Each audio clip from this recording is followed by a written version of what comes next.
Hello, Jeanette from Tonga. Please unmute your microphone for a little test.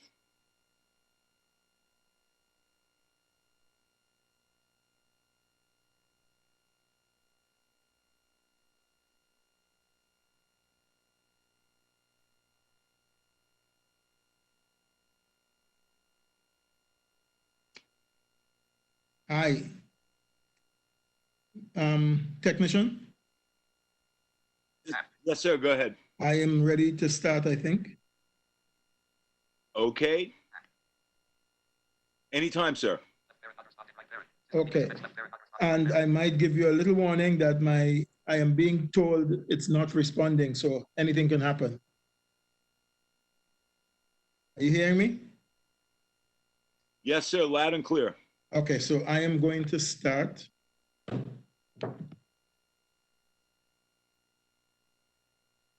Distinguished delegates, excellencies, distinguished delegates, friends, ladies and gentlemen, I now call to order the annual Global Multi-Stakeholder Partnership meeting for Dialogue for Small States.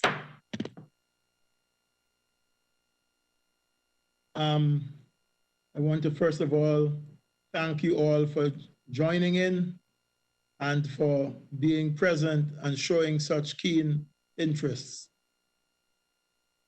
Before proceeding further, however, I would like to request all participants online to turn off your microphones when you are not speaking. This will allow for a smoother process and, of course, a much better reception and avoid any crosstalk or echoing. On behalf of my co-chair and friend, Her Excellency Ambassador Fraser of Malta, I would like to again welcome you to the United Nations this dialogue with small states. I would like to take this opportunity to warmly, very warmly say again what a delight it is to have all of you in this global dialogue, which is held pursuant to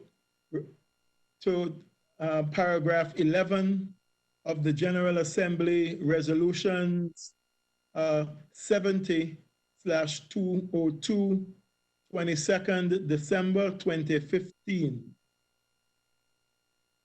I wish, my friends, to make a few opening remarks before I proceed.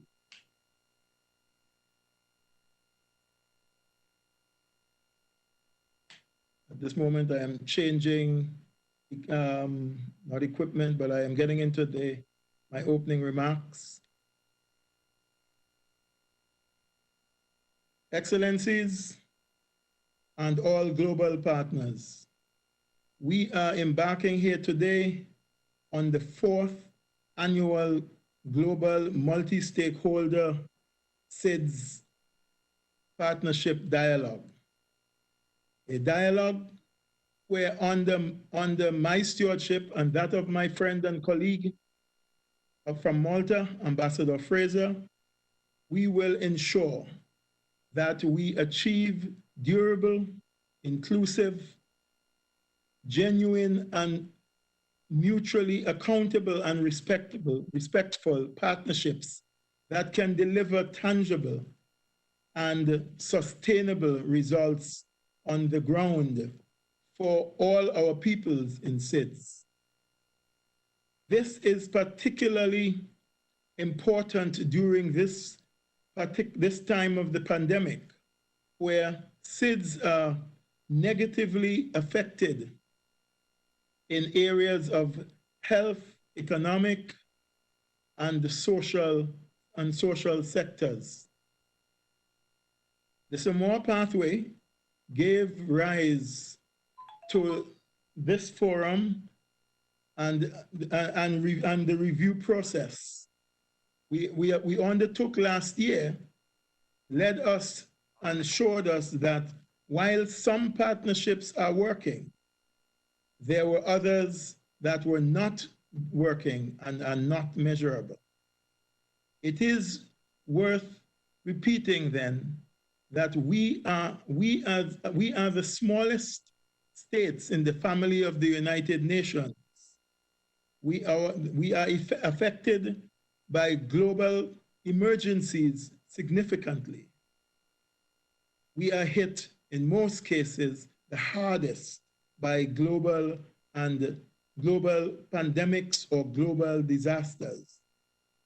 These are felt within our countries, and therefore, this is why the international community must continue to partner with us and work with us as we address problems together. The challenges we face are truly global in nature, from climate change to transnational crimes, trade imbalances, ocean pollutions, and economic depressions are all beyond our control and are challenges that we are unable to solve by ourselves. What we can assure any partner, however, is while we do not contribute to these disasters ourselves in any significant way, they affect us and they affect us negatively. We face many of these very often alone. We stand ready, however, to partner with all to ensure our ability, and we assure you of our ability to achieve sustainability with your support. We ask for those who are interested to continue to come forward. We call on those who can provide investment opportunities to do so. As the SG said in a previous discussion, we need big investments for small states. These investments, we hope, would start now. We appeal to those who may have a desire to get involved, to do so, and do so as soon as possible. The partnership we are calling for encompasses all United Nations member states, the United Nations system organizations, the private sector, and civil society. What COVID-19 have taught us is that global cooperation is needed. We all can make the world a more secure and better place if we work together. We have learned that we are truly dependent on each other. We have learned that we are truly connected as a globe across the entire face of this earth. Many of our small states are being recognized as leaders in the COVID-19 recovery, and we can teach lessons from that. Many of our small states are leaders in advocating for a balanced and just global recovery. and we hope you will join us with that. As small states, we are resilient. The concept of build back better, which is being touted everywhere, is not new to small states. We face it time and time again. We are called upon after disasters to build back and build back better. We have dealt with this many times in the past, and we have bounced back and have proven this.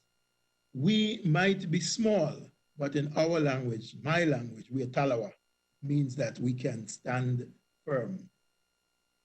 Our ability to rebound shouldn't be taken for granted, because we too are tired. Our peoples are tired, rebounding and rebuilding. We want sustained growth and development. We want to achieve the SDGs, and we want to be able to preserve our countries, our island states for our next generations. I therefore plea for more partnership to come forward, and those who announced new partnerships, all of you announcing partnerships with SIDS, we thank you. We look forward to hearing from you during the duration of this process, during the next 2 years, while we shepherd this book, while together with Ambassador Fraser, we shepherd this forward. We look forward to your cooperation and your partnership. I thank you.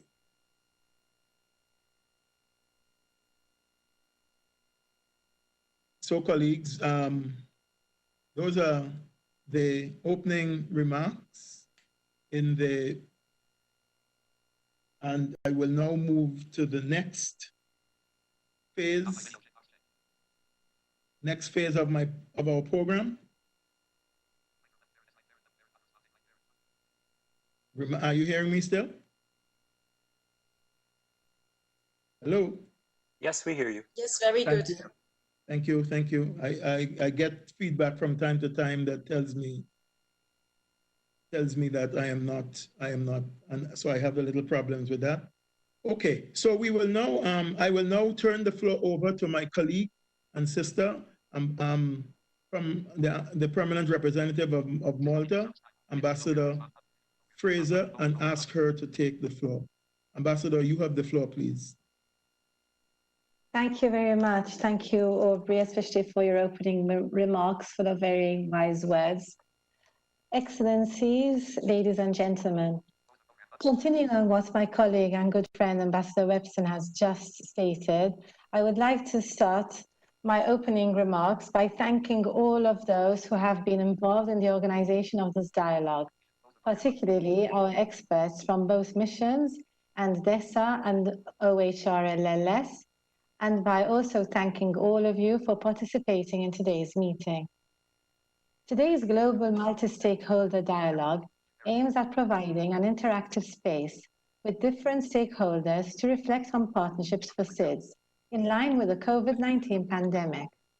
The interactive nature of our discussion this afternoon will enable us to share ideas, suggestions, and recommendations on how to forge and strengthen new partnerships which are responsive to the effects of COVID-19. Whilst taking our current realities into account, we must not forget that this decade is the decade of action, an ambitious effort to deliver the Sustainable Development Goals by 2030, towards ending poverty and ensuring that no one is left behind. In this context, no grouping of countries is more directly affected and committed to fulfilling the Sustainable Development Goals than small island developing states. SIDS already face and share a unique set of common challenges, be they economic, social, or physical in nature. These include, amongst others, the effects of climate change, insularity, and geographical remoteness, limited economic diversification, and small domestic markets. The spread of COVID-19 has exacerbated these challenges. First and foremost, from an economic perspective, the tourism sector has been through a level of devastation almost never experienced before, with tourist arrivals and revenues decimated, creating significant economic problems, not least the threat of unemployment. Moreover, as a result of the pandemic, expenditures on health services have had to increase at a time when revenues crumbled, and sometimes when debt levels were already high. Health services themselves have faced serious problems coping with COVID-19, in addition to the normal array of diseases and medical conditions. The challenges presented by the COVID-19 pandemic could exacerbate the difficulties of SIDS in fulfilling the Sustainable Development Goals, and could even reverse whatever progress has been achieved.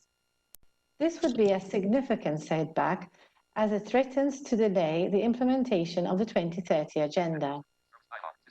These challenges cannot be surmounted single-handedly. Assistance is needed in the fight against COVID-19 and in rebuilding socio-economic structures. Effective partnerships are needed now more than ever for SIDS to effectively reach the Sustainable Development Goals, especially in terms of sustainable economic development and climate action. Malta, together with our fellow co-chair Antigua and Barbuda, is working towards sustaining existing partnerships, as well as encouraging and promoting new ones. We believe in this work because we believe that partnerships have the potential to assist SIDS in various areas. In this vein, I also have the pleasure to inform you that Ms. Gabriela Cassola from the Commonwealth Small Islands State Centre of Excellence in Malta will be joining us later this afternoon and will share the Centre's multidimensional work with us. As I inferred to before, SIDS cannot solve all their problems and meet the challenges they are facing on their own. In the era of COVID-19, it is important to form and foster effective partnerships, since these help boost capacities in what is now the new normal, plugging any deficiencies which may exist, such as overstretched health systems and sanitation, as well as strengthening resilience in learning to live with the pandemic. Partnerships are required to rebuild and to rebuild better. Partnerships are crucial to rebuild in such a manner as to ensure that the environment and biodiversity are promoted and protected even more than before. The future should be a greener one. It is essential that we fully comprehend that when we speak of effective partnerships, we mean those that are based on mutual collaboration and joint ownership. Partnerships imply both assistance as well as mutual learning processes based on shared experiences and practices. The basis of partnerships must be mutual respect between partners. I would like to close off my remarks by reflecting on how COVID-19 has already changed the world we live in. I don't know if I should. Digital technology has changed the way we work, study, and live. Remote working has become the norm rather than the exception. Our meeting today is a testament of how we have had to adapt and continue working during the pandemic.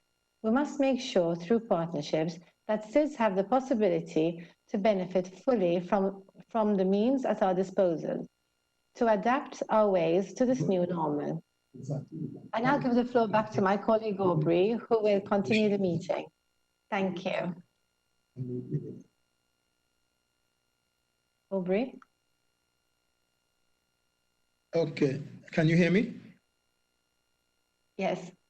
Okay, thank you. Thank you very much. I'm having real issues with my bandwidth, I think, so I'm never sure if I'm in or out.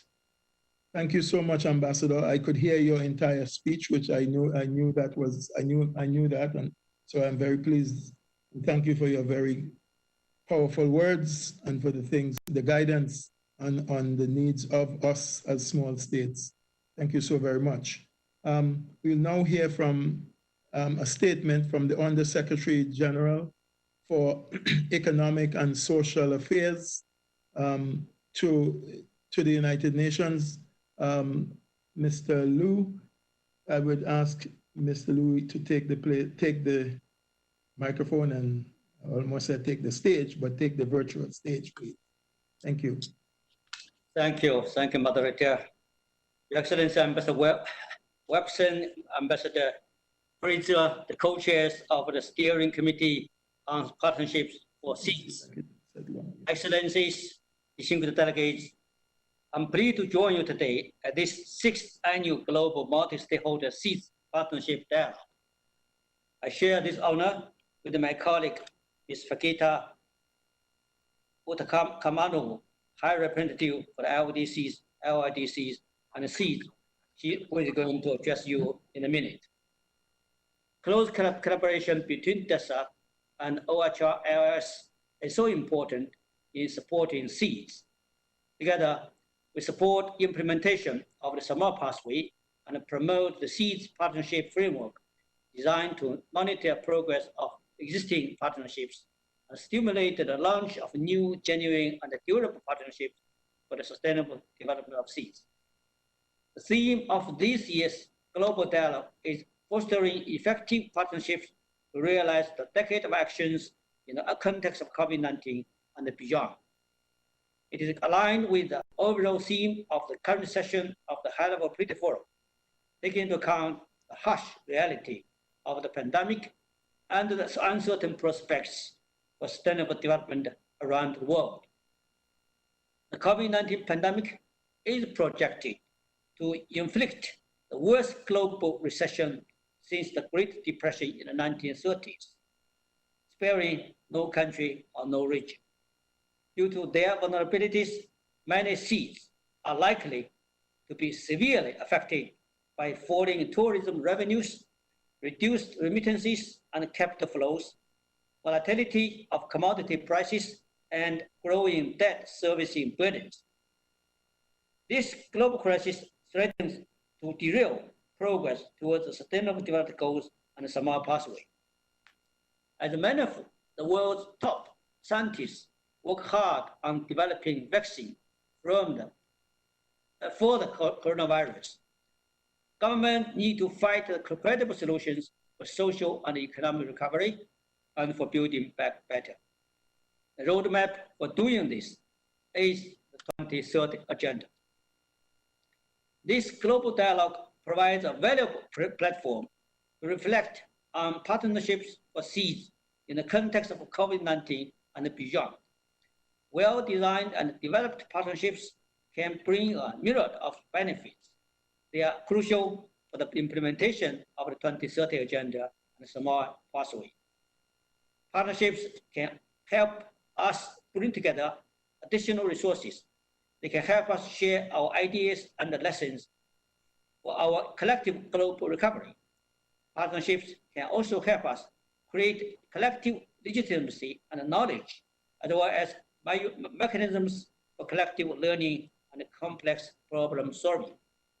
Yet, our work has also shown that effective partnering is a skill that needs to be learned and nurtured. We must collectively ensure that our civil servants, institutions, private companies, and civil society organizations, indeed, all relevant stakeholders, are fit for partnering. Collaboration and outreach are key to this. We must scale up our partnership initiatives and take the partnerships framework to the regional and the national levels.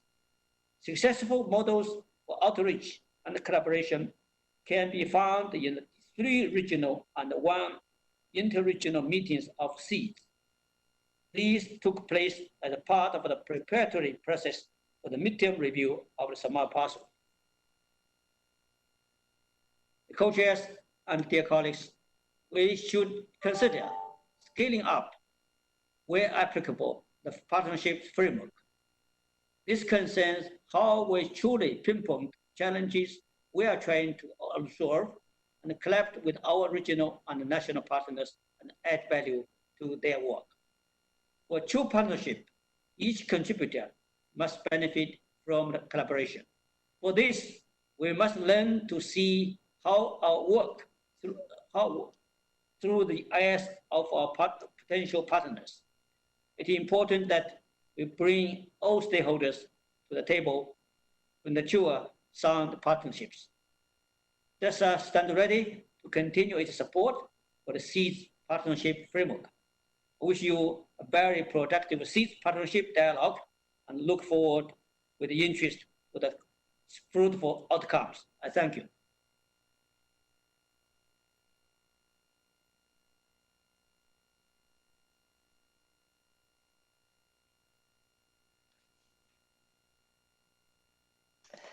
I'm going to step in just in case Ambassador Webson is continuing to have problems with his Wi-Fi connection. So thank you, Undersecretary, for your statement. And I will immediately pass the floor now to the High Representative for the least developed countries, landlocked developing countries and small developing states to make her statement. Thank you very much. Thank you. Your Excellencies, Ambassador Webson of Antigua and Barbuda and Ambassador Fraser of Malta, the co-chairs of the steering committee, my colleague, Mr. Liu Zemin, Undersecretary General of DESA, Excellencies, distinguished participants, ladies and gentlemen. I join my colleagues in warmly welcoming you to our global multi-stakeholder SEEDS partnership dialogue. I thank our co-chairs, Ambassador Webson and Fraser, for your strong support and keeping us all going. COVID-19 has not just drastically changed circumstances. COVID-19 shows us every day how important partnerships are. SEEDS more than ever need partnerships. The progress made in priority areas for SEEDS is under threat, and we must be concerned about looming debt crisis, human security, rebuilding economies, and the need for ongoing climate action, as COVID-19 did not stop climate change.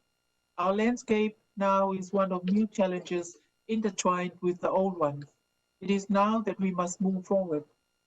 Already now opportunities emerge to share lessons learned and best practices.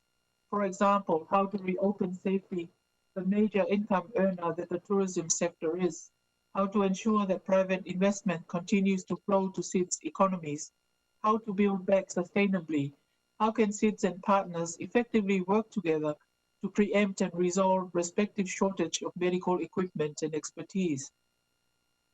SEEDS in their countries are at different stages of the pandemic and thus different stages of reopening their societies and economies. Sharing your evolving experiences, knowledge and concerns is timely and crucial for SEEDS. It is needed to move through and forward from the current crisis. SEEDS must be enabled to reach their priorities as set out in the SAMOA Pathway and in line with the 2030 Agenda. This is a time to join forces to address common challenges. SEEDS can be proud of many successes, and in particular, your ambitions for impactful climate action. From the OHR LLS perspective, we can bring to the table our facilitation work. We facilitate partnerships across groups and South-South cooperation, including with least developed countries and landlocked developing countries. We do this through joint meetings and events on key areas as requested by the member states. OHR LLS is here to support the steering committee and the co-chairs in implementing the program of work for this year. This includes the activities through the SEEDS Global Business Network and strengthening the engagement with the private sector. My director, Ms. Heidi Scoderas-Fox, will describe the GBN more in detail shortly. I hope today's dialogue and its follow-up activities, in particular the discussion on the strategic direction of the partnership framework, will bring about creative solutions. We must join forces for impactful partnerships to ensure we do not leave the people of the SEEDS behind. Thank you. I thank the High Representative for the least developed countries, landlocked developing countries and small island developing states for her statement. And I now give the floor to Ambassador Lois Young, Chair of the Alliance of Small Island States and Permanent Representative of Belize to the United Nations, to make her statement. Thank you. Thank you very much, Ambassador Frazier.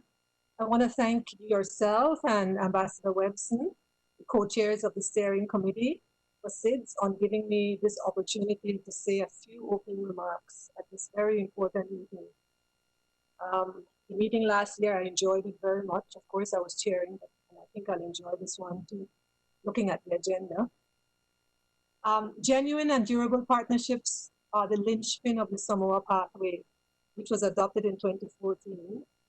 And they serve as the Sustainable Development Blueprint, or rather the SAMOA Pathway serves as a Sustainable Development Blueprint for SIDS.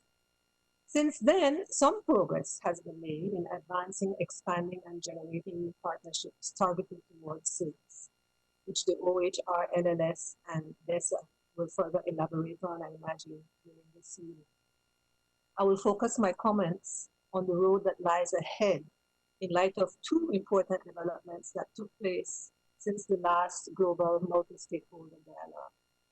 First, the high-level midterm review of the SAMOA Pathway that took place on the 27th of September 2019 and adopted the political declaration highlighting progress, gaps, and challenges, as well as priority areas for action.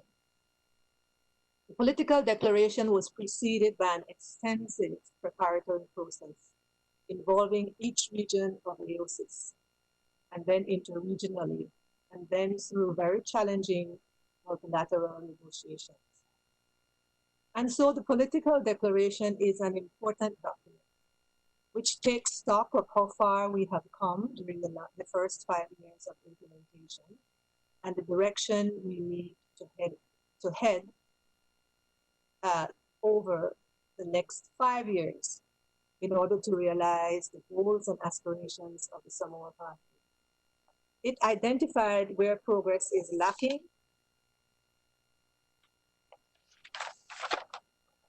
and where the persistent challenges and obstacles lie in implementation. It is an authentic assessment of our situation. Second, not long after the adoption of this declaration in September 2017, the entire world was hit with a crisis of unforeseen magnitude with the outbreak of COVID-19, the pandemic.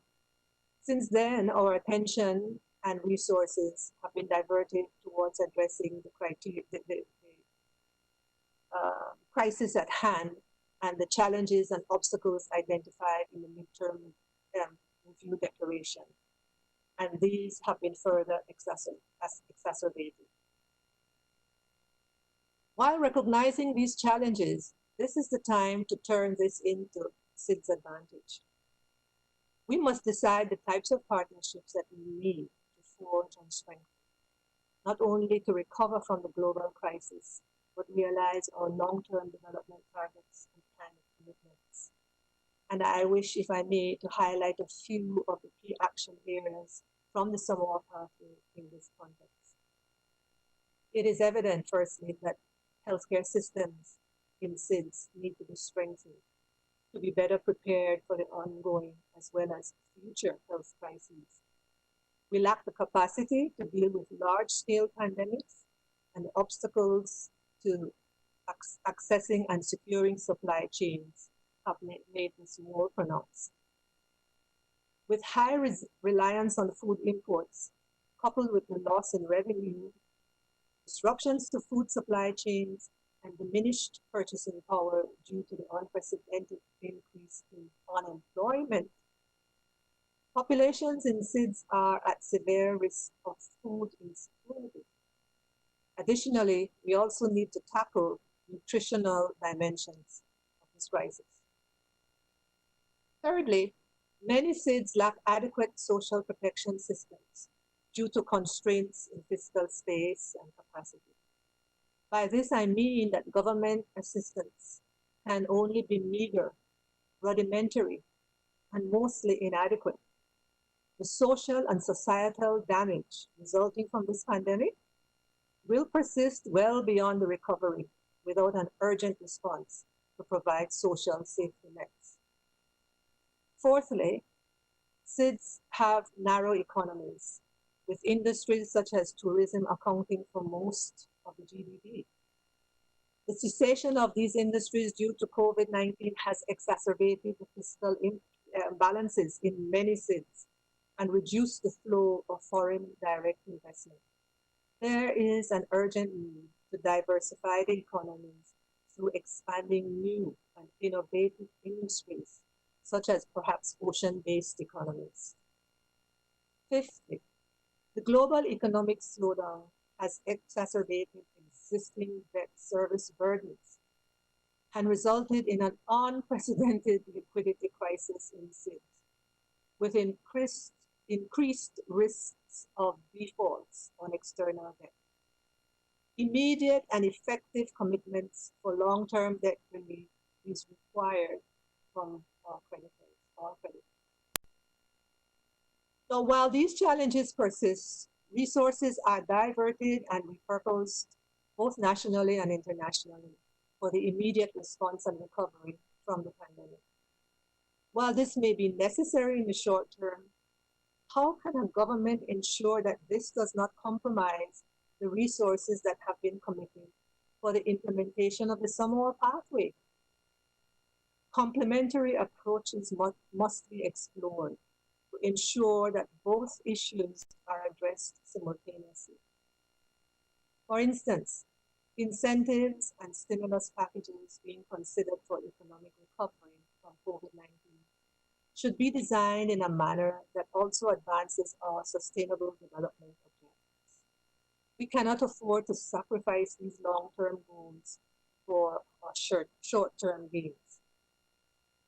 The main challenge for SIDS currently is the lack of resources for operationalizing these initiatives and limited capacity to assess and realign policies and targets to address all our challenges in a holistic manner within our limited fiscal space. Avenues to address these resources and capacity challenges must be explored jointly with partners. And this platform serves as the ideal starting point to foster genuine dialogue and make complementary connections. I have full confidence that this steering committee, being ably led by Ambassador Webson and Ambassador Fraser, supported by DESA and OHR-LMS, will play an instrumental role in advancing the SAMOA Pathway, while also recovering from the far-reaching impacts of the present crisis. I put my faith in you. Thank you very much. I thank the Chair of AOSIS and Permanent Representative of Belize. Thank you very much, Lois, for your statements. I think I will be continuing this meeting since Ambassador Webson is still offline. So, Excellencies, distinguished delegates, ladies and gentlemen, as indicated in the program, this annual Global Multi-Stakeholder SIDS Partnership Dialogue consists of the SIDS Partnership and Initiative Showcase and 2 panel discussions followed by a closing segment. The SIDS Partnership and Initiative Showcase will take place immediately following this opening segment. Subsequently, the first panel discussion, entitled Effective Partnerships, the Decade of Action and Post-COVID-19, will follow. The second panel discussion, entitled Strategic Global Dialogue, will then take place last. The closing segment will follow immediately thereafter. There will be no interactive discussions during the showcase segment. Participants are, however, encouraged to use the opportunity during the panel discussions to pose questions and respond in an interactive manner to the comments and presentations. The opening segment is now concluded. We will now turn to the next item on the program, the SIDS Partnership and Initiatives Showcase. The meeting will recall that the SAMOA Pathway entrusted UNDESA and OHR-LLS with their respective mandates to ensure the mainstreaming of the SAMOA Pathway, including support to the SIDS Partnerships framework in the work of the United Nations system and enhance the coherence of the issues of SIDS in United Nations processes, including at the national, regional, and global levels, and to continue to mobilize international support and resources to support the implementation of the SAMOA Pathway by SIDS.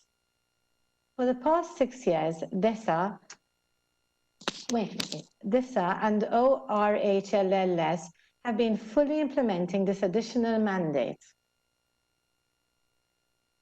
The first two presentations we will hear this afternoon, the first two presentations we hear this afternoon briefly describes initiatives undertaken by these organizations. We will proceed to hear a presentation on the SIDS Global Business Network by Heidi Schroeder-Fox, Director of the Office of the High Representative for the Least Developed Countries, Landlocked Developing Countries, and Small Island Developing States. Ms. Schroeder-Fox, you now have the floor.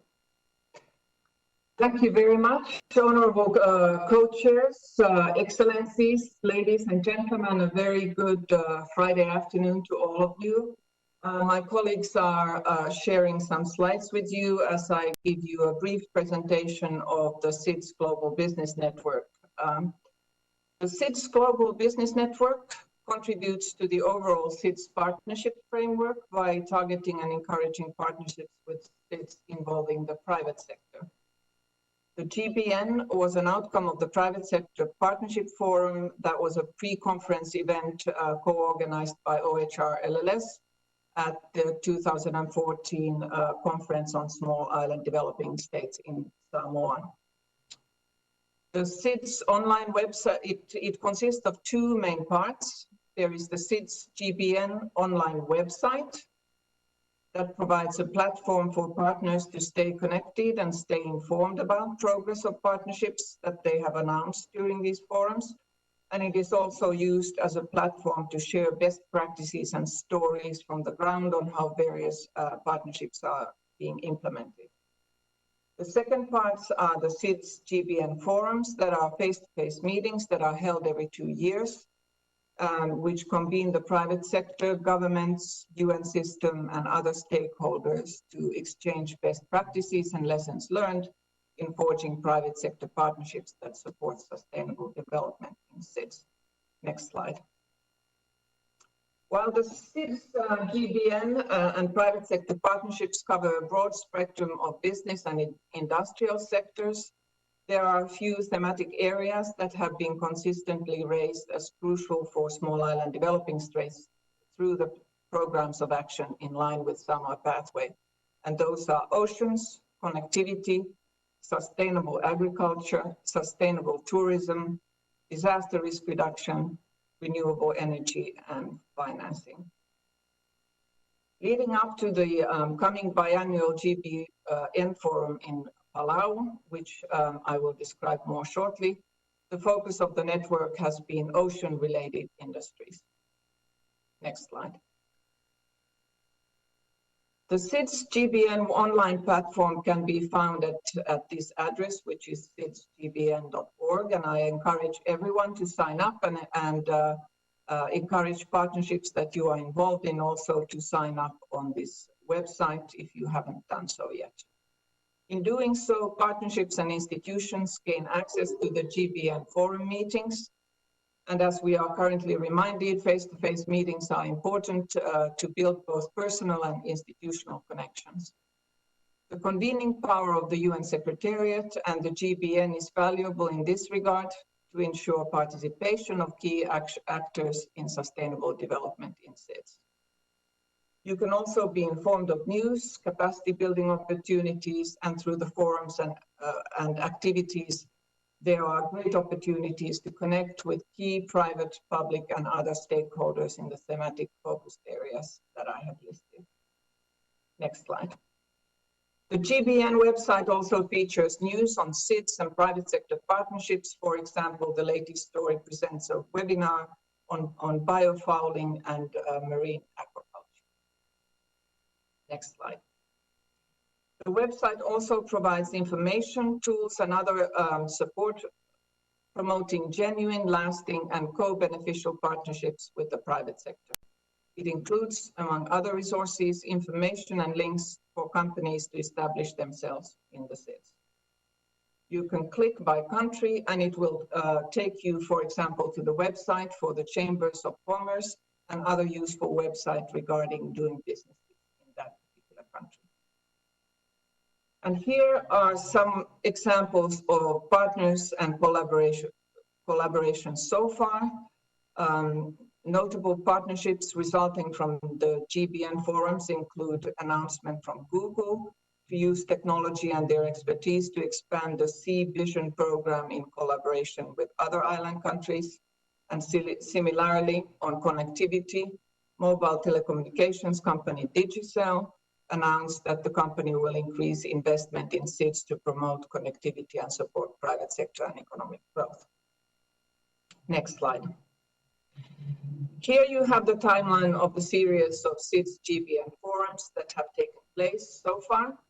We have had one in each of the SIDS regions, starting in Samoa in 2014, and followed by Aruba 2016, and the last one took place in Mauritius in 2018. The SIDS GBN Forum is the only dedicated SIDS private sector event organized by the UN. Next slide. In October 2019, OHR-LLS hosted a high-level dialogue event on oceans partnerships for SIDS in the margins of our Oceans Conference in Oslo, Norway. The meeting was a stepping stone towards the GBN Forum at our Oceans Conference in Palau. Speaking at this event, President of Palau, Tommy Remegensau Jr., underscored the importance of SIDS partnerships and the role of the SIDS GBN, stating that, I quote, the SIDS GBN has an essential place in driving these partnerships to match countries and regions with interested and willing partners, end of quote. The event also featured presenters from partnerships from all SIDS regions on topics including blue bonds, maritime border mapping, shipping, ocean plastics, and other ocean-related topics. Next slide. The 2020 SIDS GBN Forum will be convened under the overarching theme of Ocean Partnerships for SIDS during the Our Oceans Conference in Palau that is hopefully taking place in December. The conference takes place 7 to 8 December, and the SIDS GBN Forum is tentatively scheduled the day before, so on the 6th of December. This is the first time that our Oceans Conference is organized in a SIDS. And our Oceans Conference this year is focused on local to global actions for our ocean. The GBN Forum complements the wider conference with a focus on private sector partnerships. Also, as a part of the GBN project, to provide further substantive background to the forum, OHR-LLS will develop a knowledge product looking at private sector engagement and partnership in SIDS. The report will be published to provide an assessment of trends, will support capacity development in SIDS, and serve as guidance for SIDS stakeholders on how to engage with business community to develop, establish, and manage partnerships locally. Here, I would like to acknowledge the generous contribution that we have received from the Government of Denmark and Government of Ireland to further work the SIDS GBN and to support participation of SIDS experts to Palau in December. And my final slide. Leading up to the forum, OHR-LLS is promoting outreach with the private sector through a series of webinars focusing on the ocean sector, which we will execute in consultation with the steering committee of the SIDS partnership framework. Finally, with the GBN, we are now focusing on collecting partnerships for the 2020 SIDS GBN, again focusing on the ocean. We have put out a call on our website where we encourage you and your partners to register to the network. And we also warmly welcome expressions of interest from partnerships, public and private sector actors and beyond to participate in the upcoming forum in Palau. I thank you very much for this opportunity.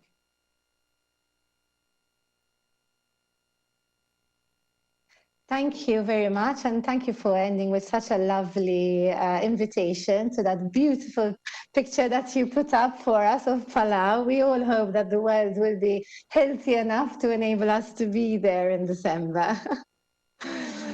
So we will now hear a presentation by Mr. Alexander Trepelkov, Officer in charge of the Division for Sustainable Development Goals of the Department of Economic and Social Affairs on the SIDS Partnership Accelerator.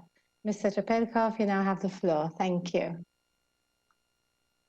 Madam Ambassador, Excellencies, distinguished participants, ladies and gentlemen, I'm very pleased to address this year's Global Multi-Stakeholder SIDS Partnership Dialogue. My presentation today will focus on a new initiative launched last year by the UNDESA under the title Partnership Accelerator for the 2030 Agenda for Sustainable Development. In this context, I will share a few suggestions on how it relates to SIDS in particular. The objective of the 2030 Agenda Partnership Accelerator is to provide governments, UN entities, and other stakeholders with the necessary tools and skills for accelerating and scaling up effective partnerships across all stakeholders to advance the implementation of the Sustainable Development Goals in all countries, including SIDS. Next slide, please. Through its activities, the Partnership Accelerator aims to support an enabling ecosystem for partnerships, which includes the following four main elements. First, putting in place an enabling national and international policy environment that is supportive of collaboration. Second, ensuring that institutions and individuals are equipped with necessary skills to make partnership happen. Third, building partnerships that are in line with good practices and standards, including, for example, the SIDS partnership criteria and norms. And fourth, fostering national platforms and policy space that can catalyze new partnerships and action. Next slide, please. In this context, we have recently launched two new publications that I would like to highlight briefly. The first one, the SIDS Partnership Guidebook, provides a wealth of guidance and tools on how multi-stakeholder partnerships at the country level can deliver concrete results and impacts for the SDGs. The second one, partnership platform for the SDGs, draws out good practices from emerging national partnership platforms that have proved to have great potential in accelerating progress towards the SDGs. Both publications are now available on our website, which does not show on the slide, but it's very easy to remember, sustainabledevelopment.un.org/partnership accelerator. Next slide, please.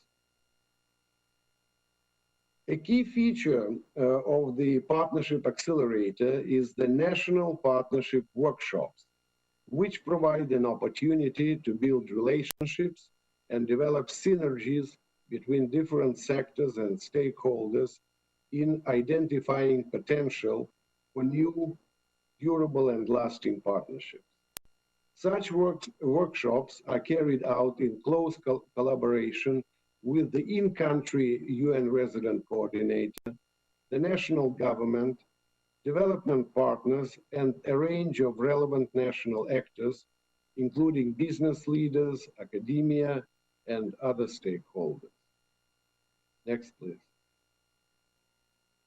Thanks to a generous contribution by the Government of Ireland, we are in the process of adapting the general trading materials on SDG partnerships to the SIDS specific context. When preparing for the workshops that I mentioned, a local consultant is engaged to develop a partnership landscape analysis, including mapping out actors, sectors, and areas where new partnerships can be forged, and adapting the workshop program to the unique context of each country. We are currently working with the resident coordinators in 2 SIDS, namely Samoa and Maldives. Unfortunately, due to the COVID-19 pandemic, we have had to delay much of the preparatory work. However, this work will soon resume as appropriate in each pilot country. Next slide, please. In Samoa, based on the initial feedback from the resident coordinator, the workshop will focus on bringing together stakeholders in support of various funding mechanisms in the country and in the region, ensuring a whole of society approach to deliver partnership. Let's move to Maldives. In Maldives, preparations are still in the early stages. Given the current COVID-19 crisis, the workshop could be an opportunity to identify how partnerships can play a role in a sustainable and resilient recovery by strengthening engagement of relevant stakeholders and sectors. While we are committed to making these workshops happen, we're closely monitoring the situation in terms of relevant travel restrictions, as well as following any national guidance. To ensure we don't lose momentum, we are also exploring the possibility of holding virtual meetings with national stakeholders and developing online training material. Last slide, please. Ladies and gentlemen, in concluding, I wish to advise you that we have received a generous contribution from the government of Italy for carrying out additional national activities, when the situation allows for it, of course. We would be particularly interested to work with interested SIDS in the Caribbean region to ensure that we maintain proper geographical balance. So I encourage you to express interest in working together for SIDS partnerships. That concludes my presentation. Thank you very much.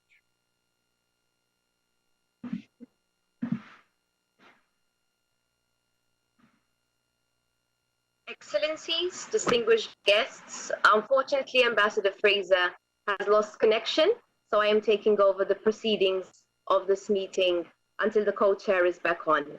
I thank the officer in charge of the Division of Sustainable Development Goals of DESA, Mr. Trepelkov, for his presentation. I now move on to our next speaker. Australia and Fiji recently announced a voluntary partnerships arrangement, which we deemed interesting and worthy for the dialogue to hear about. We will therefore proceed to hear a presentation on the Fiji-Australia-Vulvale Partnership by His Excellency Mitchell Faithfull, Permanent Representative of Australia to the United Nations. Excellency, you have the floor. Well, thanks so much, and thanks indeed to Ambassador Fraser and Ambassador Webson for their co-chairing. And can I particularly acknowledge my great friend, Ambassador Prasad of Fiji, who's also with us. I appreciate very much the opportunity to talk briefly today about a new partnership, the Fiji-Australia-Vulvale Partnership. Now, to fully understand the Vulvale Partnership, it helps to understand a little bit of history. The Fiji-Australia relationship went through some difficult and testing times between 2006 and 2013. This was then followed by a period of healing from 2013 to 2018. And this saw real efforts to improve confidence in the relationship. There were at times setbacks, but this period was really characterised by a willingness on both sides to move forward in the relationship. And over the course of 2018, we saw clear signs of a new confidence in the bilateral relationship. There were more frequent and frank policy exchanges about regional issues, about international challenges, and also about bilateral sticking points, including Kava. This growing confidence really was cemented in Australia, being invited to reprise its role as a co-chair of the multinational observer group for Fiji's national elections in November 2018. And at this time, we agreed with Fiji that it'd be a good idea to undertake a quick stock point of our points of bilateral cooperation. This revealed that the full picture of our actual existing bilateral cooperation wasn't really properly understood or recognised by either side. So with our people as being the fundamental bedrock of the Australia-Fiji relationship, we thought it was crucial to make sure that we fully recognised and appreciated the work of our peoples, of our communities, of our organisations, and also the good work of our officials. So in early December 2018, officials in both Canberra and Suva began work on a document which would capture what I think was the extraordinary breadth and depth of the existing cooperation, but also to provide a framework to organise our work for the coming years. And I really want to acknowledge the key role played by the Fijian Ministry of Foreign Affairs in the development of the Vulvale Partnership, particularly Deputy Secretary Asala Nayasai, who in reference to a speech by our Prime Minister Morrison, came up with the inspired idea that we call it the Vulvale Partnership.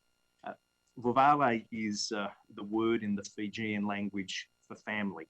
In every respect, it means my home is your home. Vulvale really does capture the sense of family and a sense of the cultural responsibilities and obligations between our two countries.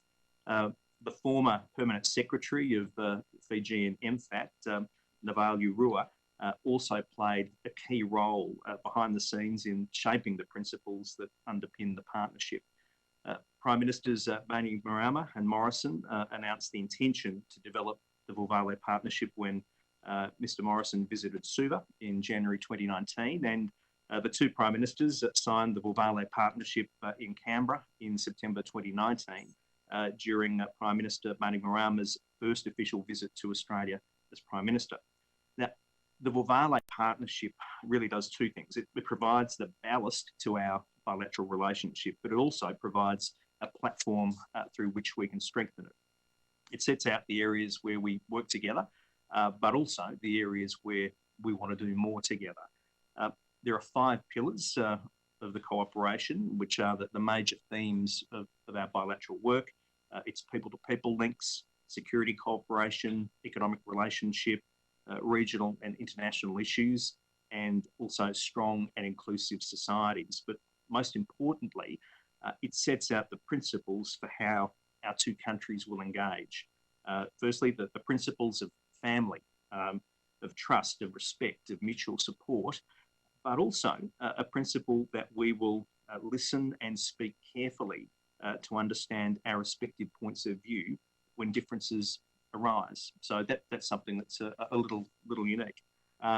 It also adds structure to the relationship, such as establishing annual meetings between our foreign ministers. So Vulvale is different from other bilateral arrangements. It reflects the deep personal bonds between our countries, and Australia has a large and well-respected Fijian diaspora.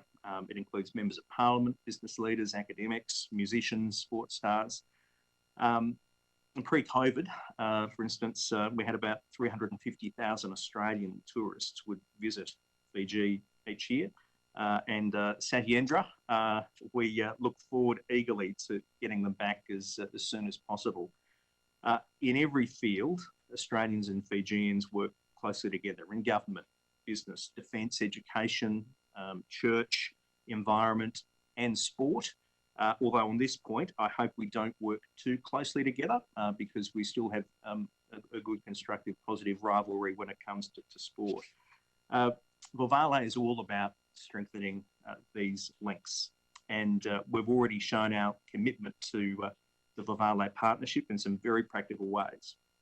Vuvale includes, importantly, a commitment for both countries to come to the assistance of the other in response to natural disasters. And in January 2020, Fiji very generously deployed troops to assist with the bushfire recovery in Victoria. I know the Australian bushfires seem a long way ago now, but it was only in January.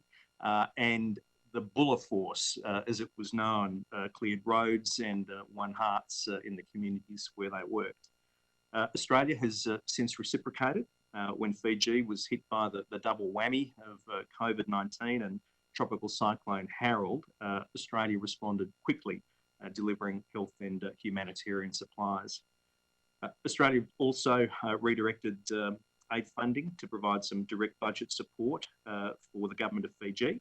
And this included on climate change, where under the partnership we had, and I quote from the Vuvale partnership here, where we reaffirmed our joint commitment to bilateral, regional and global action on climate change, including disaster response, preparedness and risk reduction activities and food security. And we have a good, ongoing, considered and engaged discussion about multilateral climate change issues through that with Fiji. We're also really pleased to support Fiji's presidency of the 23rd Conference of Parties to the UN Framework Convention on Climate Change. And I'm pleased to say that our close relationship is also reflected here at the UN, including through our joint engagement through the Human Rights Council.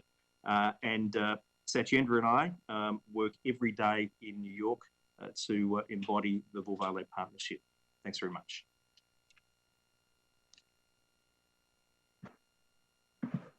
I thank the Permanent Representative of Australia to the United Nations for his presentation. We appreciate. Now we proceed to item 3A on our agenda, entitled Effective Partnerships, the Decade of Action and Post-COVID-19. This segment of our dialogue is the first of our interactive sessions. We will hear examples and discuss ideas and suggestions and recommendations on how to forge and strengthen new partnerships in the context of COVID-19.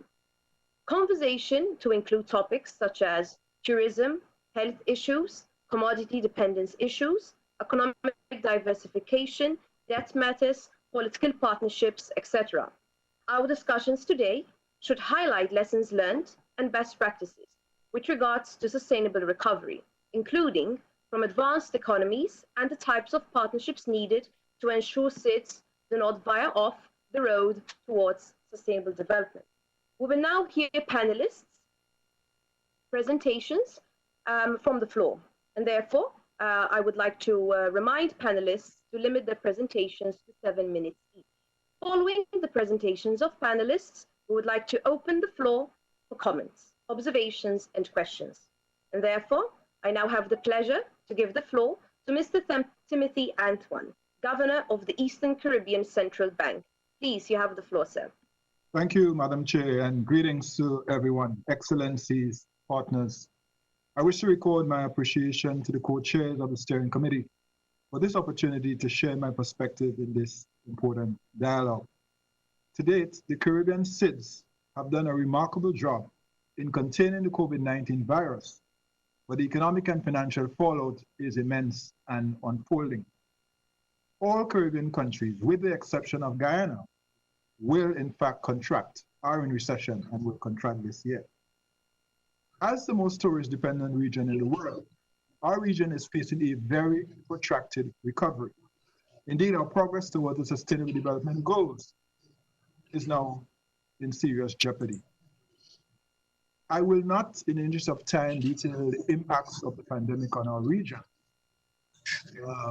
But suffice it to say, as I always say in the Caribbean, as SIDS, we cannot change our history. We cannot change our geography, but we can certainly change our trajectory in partnerships. And so, to this end, the first order of business for SIDS in this pandemic is to adopt a growth mindset. And in partnership, seize the opportunities presented to emerge stronger, more inclusive, and more resilient. And with that in mind, I want to identify 3 areas where I think we can work together in partnership. The first is digital transformation. One of the early lessons of this pandemic is that connectivity and digital tools have been a lifeline. However, we have observed that connectivity can be a driver of inequality, especially for the poor, women, and the vulnerable. So in moving forward, we must treat connectivity as an essential global public good and ensure that it is accessible, reliable, and affordable. It is projected, I think it's in the Untitled report of Digital Economy 2019, that about 50% of global GDP will be digitized by 2022. And some may argue it's moving even faster in the context of this pandemic. As SIDS pivot from relief to recovery and resilience, the build out of a digital economy will be critical. In this regard, the rapid sharing of lessons among SIDS on the deployment of digital tools for improved healthcare, financial inclusion, disaster management, food security, and cybersecurity would be especially welcome. And so I'm suggesting that a facility be created to allow us in rapid time to be able to do that. Because the truth is, we are learning as we go. We are making it up as we go.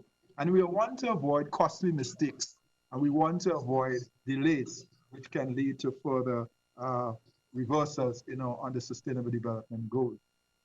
As part of our digital transformation, the Eastern Caribbean Central Bank will soon pilot a digital version of our EC dollar using blockchain technology. We believe this is an important step in the digitization of our society and economy, and we will be ready and stand ready to share our experiences with SIDS who may be interested in this particular innovation. And while I'm on digital, let me just hail the recent announcement of the partnership between the Commonwealth Secretariat and Oxford in respect of the FinTech program. The second area is financing for climate resilience. 5 years on from the Paris Agreement, the flow of climate finance to SIDS has been extremely disappointing, and that was pre-COVID. Could you imagine the situation now? Some SIDS, including many in the Caribbean, have been denied access to grants and concessional financing because they are classified as too rich, thereby completely ignoring their vulnerability. The monster storms of 2017, 2019, and now the pandemic render the over-reliance on per capita income and the exclusion of vulnerability as an analytical absurdity and a development tragedy that ought to be stopped.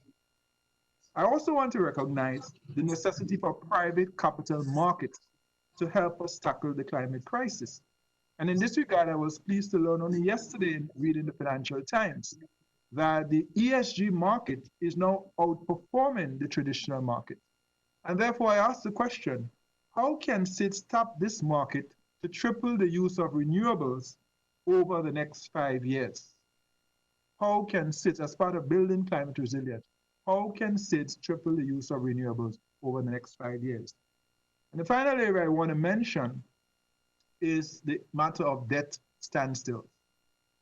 So as we pursue the building of fiscal resilience among SIDS, we issue a strong and clarion call for the broad adoption of well-designed state contingent debt instruments linked to the occurrence of major shocks, such as natural disasters and pandemics. Grenada pioneered the so-called hurricane clause in 2014 and 2015. Barbados included it in its debt restructurings in 2018 and 19. And in 2018, the Caribbean, through my office, engaged the IMF and the World Bank on this idea. And with the support of the G7, especially Canada, the International Capital Markets Association developed a term sheet. The next step, therefore, is the insertion of these terms into the sovereign debt contracts of SIDS, especially those which are highly indebted.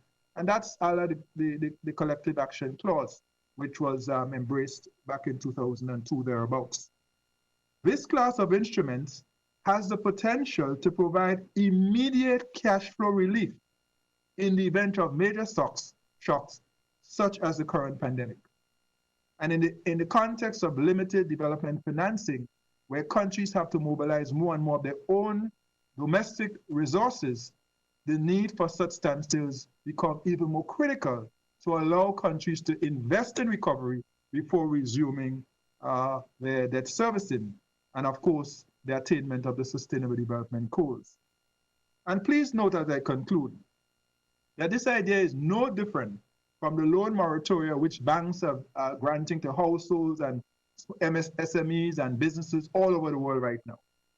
And so we think this time the idea, this idea has come, the time for this idea has come, and we believe that a partnership across SIDS can help us to get it across the line, working with our G20 and other partners.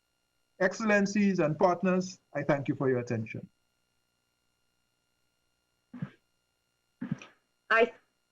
As you all know, the UN Office for Disaster Risk Reduction works at the intersection between understanding risk and the risk and impact of risk, and reducing disaster loss and preventing emergence of new risks. We are at the center of an evolving risk, we have learned a lot of things over the past couple of months over how risks are evolving, risks are systemic, and risks are compounding. The coronavirus has definitely taught us a lot about how we can better understand and how can we better work together in order to reduce and address current risks and future risks. It has fundamentally changed our lives within a short period of time, and right now there is no end in sight. The pandemic triggered by the coronavirus is a dynamic event shaped by many different factors. The current situation reveals just our limited understanding and contains systemic and cascading risks posed by pandemics in an age of rapid global flows of people, goods, and information. This pandemic taught us, and it's still continuing to teach us a lot about risk reduction, and resilience. It showed us that everything is interconnected. A biological hazard is not just affecting health of communities, but is negatively impacting a lot of sectors, areas, and governments. The virus gave us an X-ray vision of what vulnerabilities are and how that it is no longer possible for us to focus on one isolated matter at any given point in time. The pandemic also showed us that anybody can be at risk. Being vulnerable is not just reliant on one's income or age or gender, but on a million other things. And that each one is affected differently, depending on already existing levels of vulnerabilities and existing risk governance structures available. It also taught us that strong risk governance is key, and that this is just one of the many hazards that we face. The hazards, the risks, they don't stop, and they don't stop as we respond to a new one and a new one and a new one. They all happen at the same time and has rippling effects to our livelihoods, lives, and to our cultures and the rest. And so putting all this together, so I also have 3 recommendations, just like the earlier speaker, on how we can actually recalibrate, repurpose, and redirect our partnerships in order to help strengthen SIDS in response to and recovery from COVID-19 in the immediate and long term.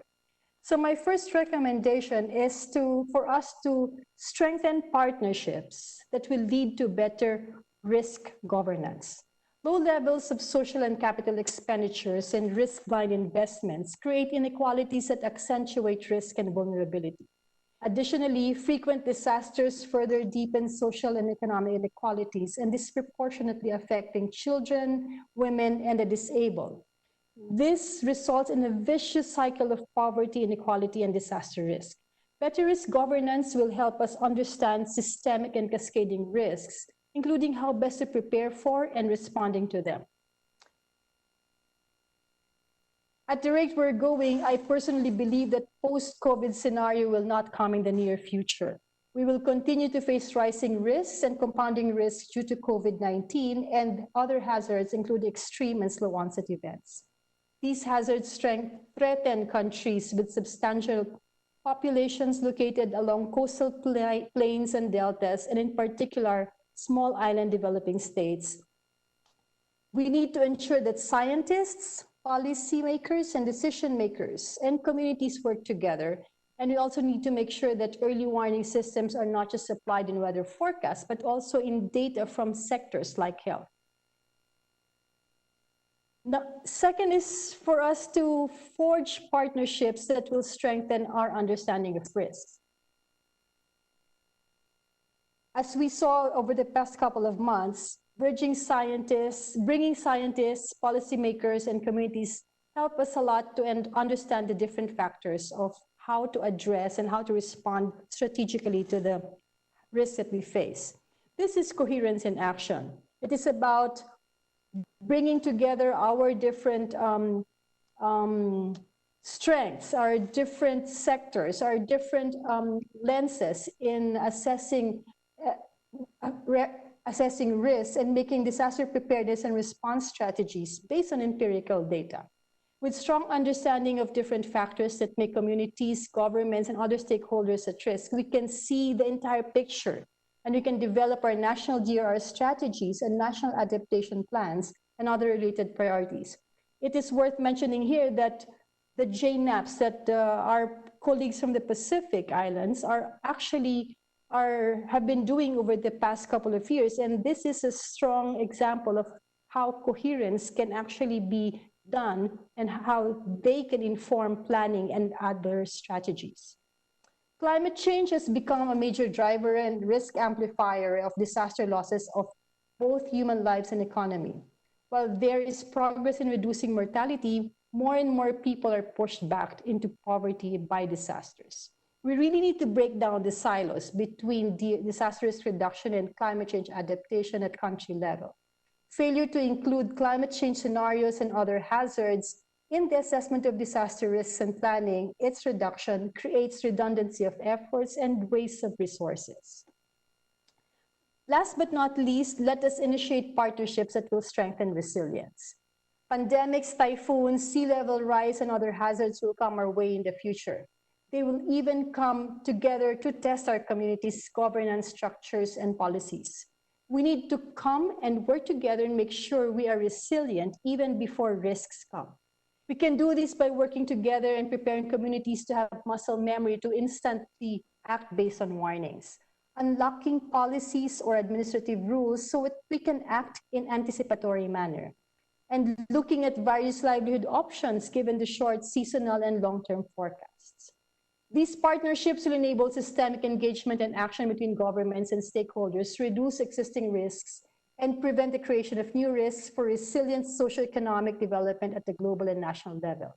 The Sendai Framework for Disaster Risk Reduction works hand in hand with the other 2030 global agreements and advocates for the substantial reduction of disaster losses in lives and health, economic, physical, social, and environmental assets of communities, peoples, governments, and businesses. It recognizes that state has the primary role to reduce disaster risk, but that responsibility should be shared with other stakeholders, including local government, private sector, academia, and scientists. Let us all work together toward risk-centered, coherence-oriented, and resilience-directed partnerships. Thank you very much. Thank you, Ms. Donna Lagdameo. Thank you for your presentation. Before I move on to the next panelist, may I remind panelists to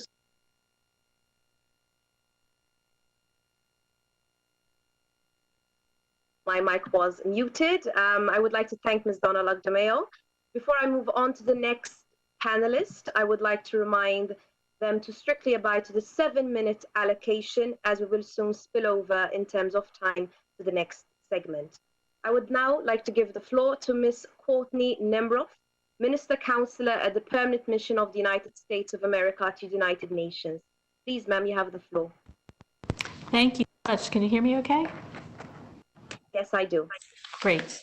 Well, first of all, thanks so much to Ambassadors Fraser and Webson for convening this important meeting today. It was also great to hear from the High Representative and the other panelists. This has been a very rich discussion.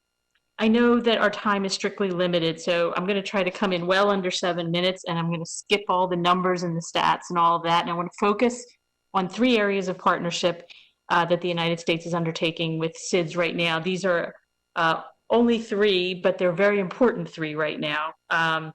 But to start out, I wanted to reiterate that the United States believes that there are very real development challenges the SIDS face, which makes them a specific grouping of countries in special circumstances.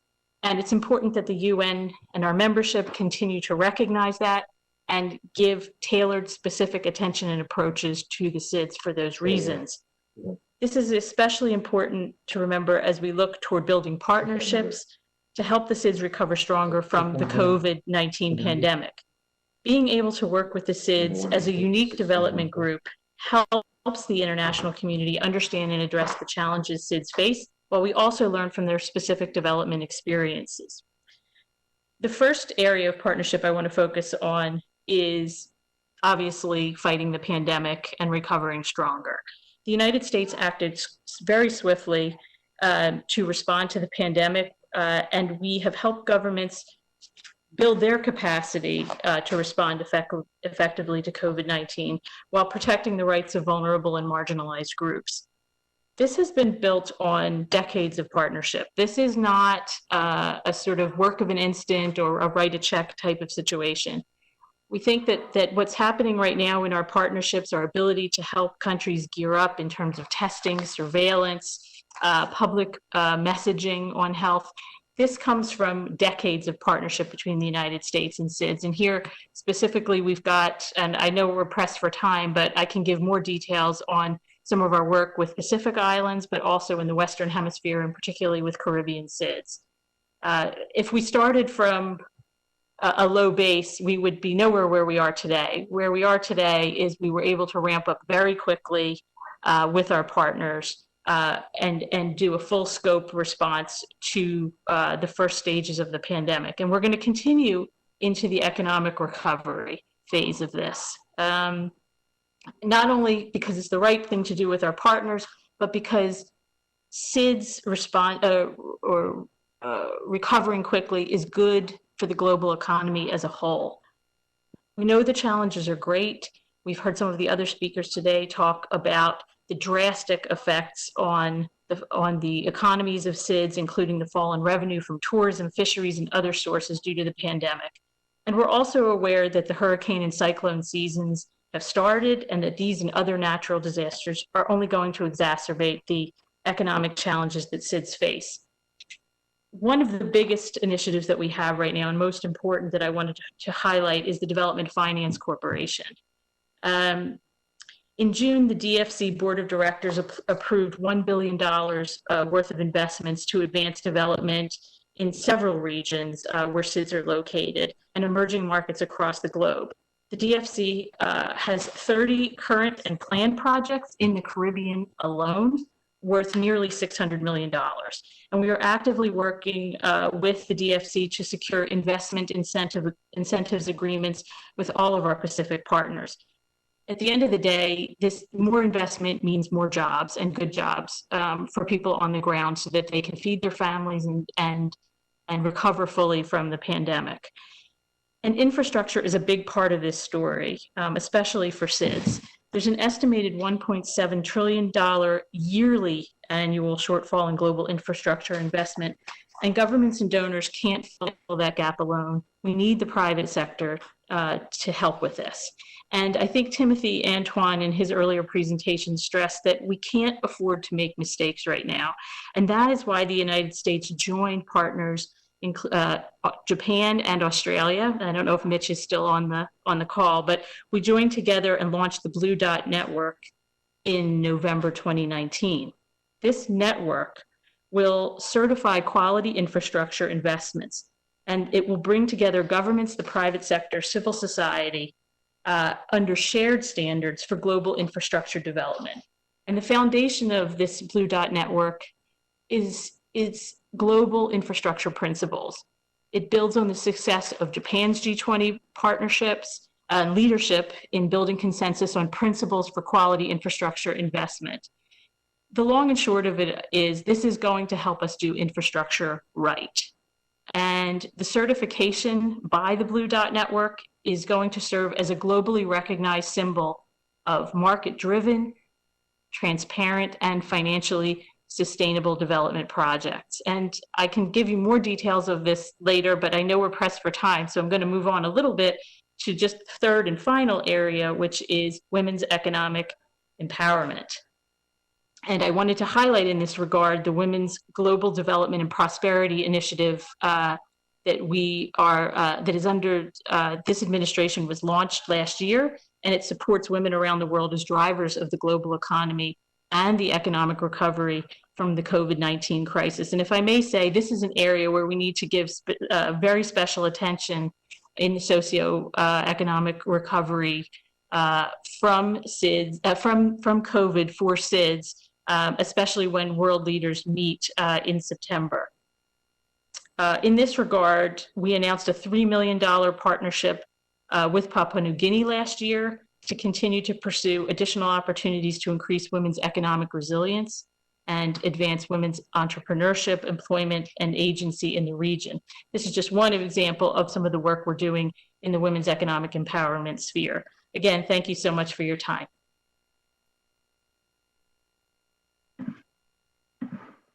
Thank you, Ms. Courtney Nemro, for your presentation. Now we move on to the interactive exchange under this segment.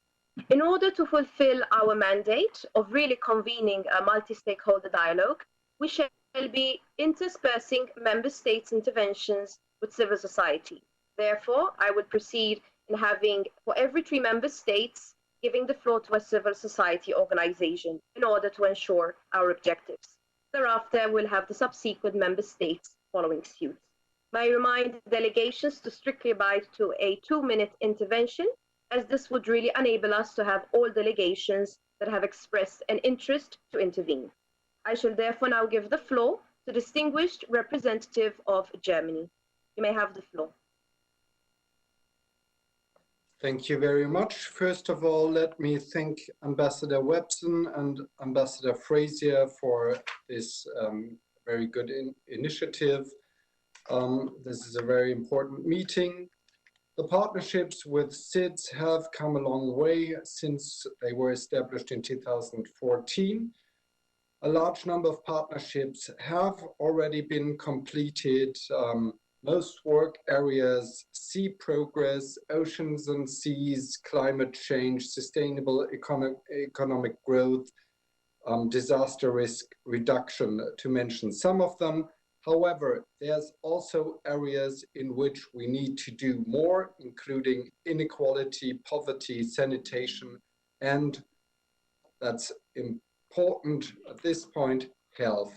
Here, a lot of work lies ahead of us. We find it particularly important that we closely look at COVID-19. The health impacts for SIDS are substantial. Almost all SIDS suffer from the economic consequences of the pandemic. So we find it important, and we welcome that COVID-19 is included in the work program of the Steering Committee for 2020. Furthermore, we must ensure that the attention to oceans, climate, and biodiversity will not diminish. This is also the core message of the Petersberg Climate Dialogue that we held in Germany, in which it was underlined that we cannot afford to stop fighting climate change. And this is also important in this context. Let me finish by making very clear that Germany will continue our active support for SIDS, in particular towards a sustainable and inclusive economic development, adaptation to climate change, and in the efforts for biodiversity conservation. Thank you very much. I thank the distinguished representative of Germany. I shall now give the floor to the distinguished representative of New Zealand. Your Excellency, you have the floor. Thank you very much, and good afternoon. And thank you first to the co-chairs, Ambassador Fraser and Ambassador Webson, for bringing us together virtually, and to all the presenters for a very stimulating and diverse range of addresses around the importance of partnerships. We see the theme for the dialogue capturing really two important issues: the unprecedented impact of COVID-19 and the need for an inclusive, sustainable and resilient recovery as we head to 2030. And I think we've heard the importance of partnerships. And let me just outline what New Zealand is doing in terms of pivoting our partnerships in the current context. So New Zealand immediately drew on existing partnerships for its international response to SIDS from COVID-19. The Pacific Islands Forum, which we are a member of, established a Pacific humanitarian pathway to assure supplies of medical equipment and personnel in the face of increasing travel restrictions. New Zealand's economic response has centred on additional budget support to many Pacific governments, and New Zealand's health response has focused on supporting the health system preparedness through the provision of PPE, upgrades to isolation facilities, and building testing capacity. And in doing this, we've worked with partners such as WHO, other parts of the UN system, Pacific regional agencies in Australia in these endeavours.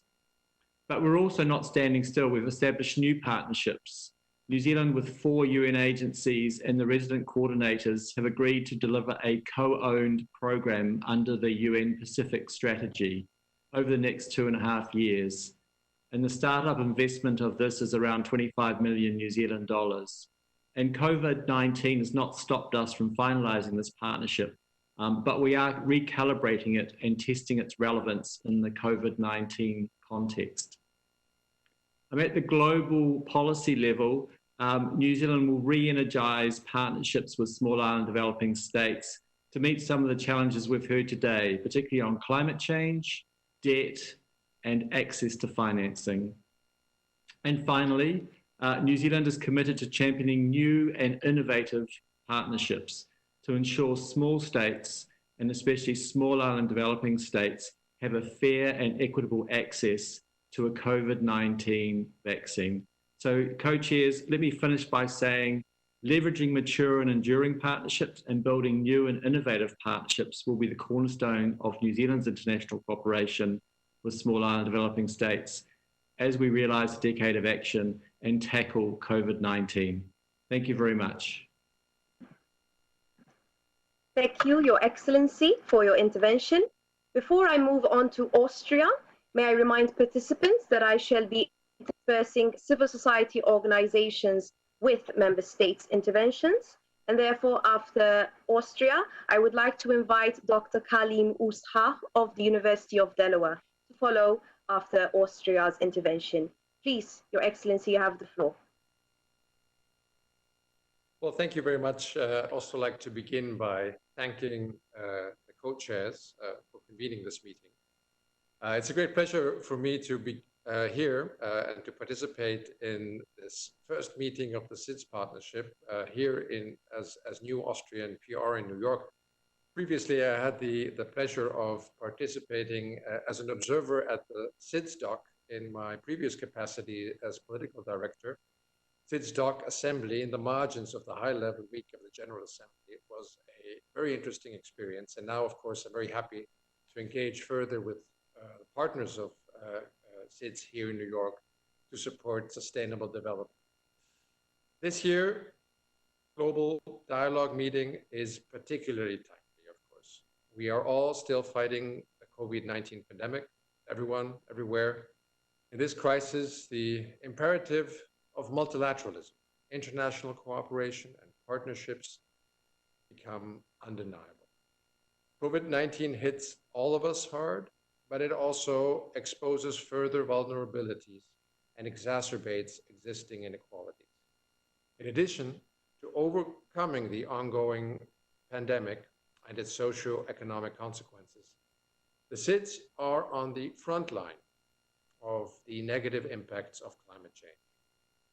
This twin challenge makes it evident that we need to build forward better, build back greener, strengthening resilience and ensuring a more sustainable future. The post-COVID economic recovery can and should go hand in hand with the full implementation of the Paris Agreement and the Sustainable Development Goals as the guiding principle. We believe that energy, in this context, is a key enabler for development and achieving all sustainable development goals.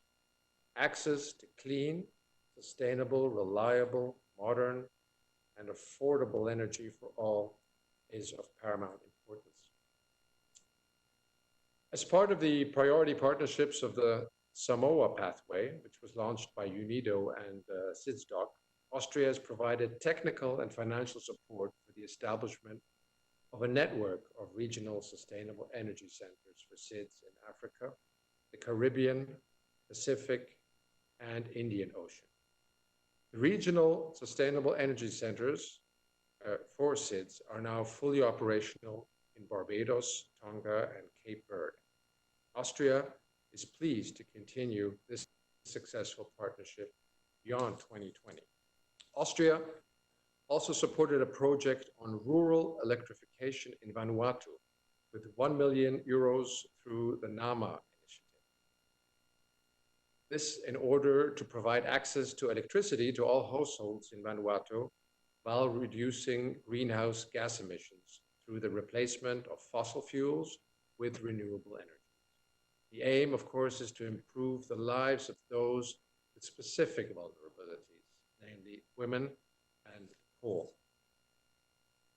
This year, we were planning to organize a side event focusing on sustainable energy for the SIDS at the Vienna Energy Forum.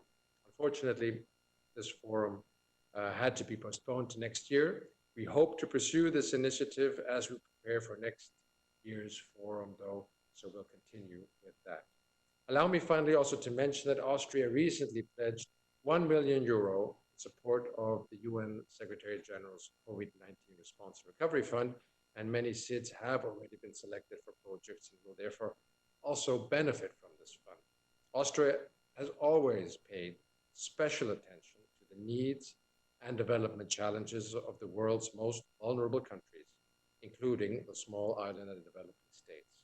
Why? Well, because we have always considered ourselves also to be a small island, locked even though in the continent of Europe. Nevertheless, you can count on our support, and I look forward to working with you the coming years. I thank Your Excellency for your intervention, and we also welcome you in New York. Before I move on to the next speaker, may I strictly remind delegations to deliver 2-minute statements, as we are really running out of time.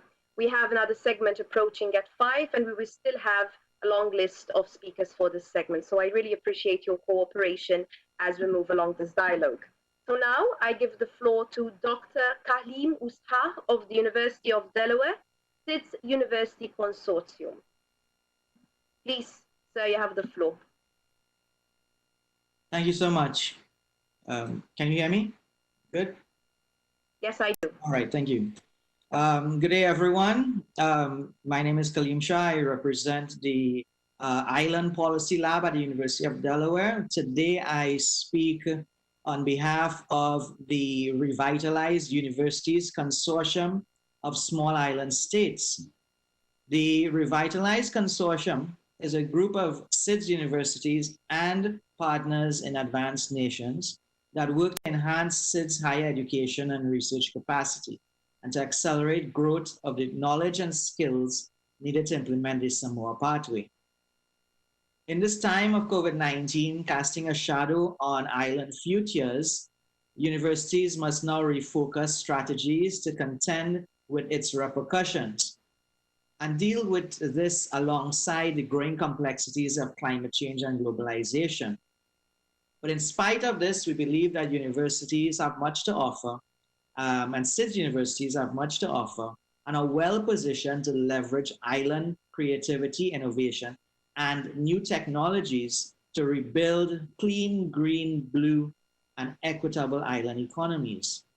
We offer 5 ways forward regarding universities and sustainable development in the time of COVID. 1, recommit to the recommendations of the SAMOA Pathway that call for strengthening involvement of academia in island development. Part of this will be improving access for inclusion of universities, academics, and researchers to inform decision-making processes at all levels of governance. Second, to increase funding and grants to support higher education, research excellence, and student success. Work with universities to implement training and conduct studies that support economic development and economic diversification, and include universities in grant proposals to facilities such as the Green Climate Fund. Third, we call for promotion of authentic and equal public, private, and international partnerships and university-to-university relationships. These authentic partnerships should be specifically designed to build island university capacity, human and intellectual capital. In this way, we reduce the dependence of small island states on advanced nations. 4, to deliver higher education programs that create the next generation of island professionals and thought leaders, and avoid the brain drain that our islands experience. We avoid that by creating sustainable career pathways for young graduates in their island home countries in fields such as entrepreneurship, science and technology, and fields in the digital economy. 5th, support the coordinating role of this new revitalized universities consortium as a platform to leverage the combined know-how that exists in island universities and connect to the global diaspora of island experts that reside in other higher education institutions in advanced nations. We need them all engaged to speed up and scale up island recovery. Thank you. I thank the distinguished speaker for his presentation. I would now like to inform that we are back to the member states' interventions, and I see the distinguished representative of Egypt, but I would also like to have Egypt followed by Italy and Fiji. Please, Your Excellency, you have the floor. Thank you very much, Madam Moderator, and let me just in respect of the shortage of time, to express thanks to you and to all participants to this important session, and to briefly mention that we are indeed in need of a robust multilateral cooperation and strong support of the international community, which is essential to enable the most vulnerable developing countries to respond and to recover. The pandemic has brought the world to a new normal, which has severely affected the small island states, and this further exacerbated by the ongoing extreme effects of climate change that were recently experienced in the Pacific region. Innovation must be scaled up in agriculture, including digitalization and e-commerce, to produce more food in a more sustainable way and safeguard biodiversity. There is a need to ensure strong and resilient health systems to defend against outbreaks and pandemics. And to this end, health must be seen as an investment, not a cost to the economy. And lastly, by recognizing and prioritizing opportunities, it's important, and I want to refer to the partnership aspect, which was referred by my dear friend from New Zealand. I think this is very important, the partnership and forging sustainable and effective partnerships, and by recognizing and prioritizing the opportunities that set countries on a path to resilience, aligning their national goals to the SDGs, and identifying how the private sector can support this course of action. Governments will be able to attract investments they need to create an economy that will be more stable, inclusive, and sustainable in the long term. And want to welcome the PR of Austria, and happy to be with him in this important session on our dear SIDS country. Thank you very much. Thank you, Your Excellency, for your intervention. I would now like to give the floor to the Italian representative. Please, Lorenzo, you have the floor. Thank you very much, Madam Moderator, and thank you very much to the co-chairs, to Ambassador Webson and Ambassador Fraser for their excellent work. As you know, Italy was the chair of this committee in 2016 and 2017 together with the Maldives, and we are happy to see that the work is carried out in the best possible way by your delegations. And I just wanted to reiterate the commitment of Italy in support of the seeds. We launched a series of partnerships together with our partners from the PCs, from the CARICOM, and from the AOSIS since 2007. We are committed to keep working with them. We renewed the partnership with the PCs in 2019. We are going to renew the partnership with the CARICOM in 2020. So be reassured that we are going to carry on the work that we are done, and based on basically three principles, which are mutual respect, ownership, and shared priorities. These are the basis for our cooperation. And our objective is also to involve other actors, to involve other partners in these partnerships.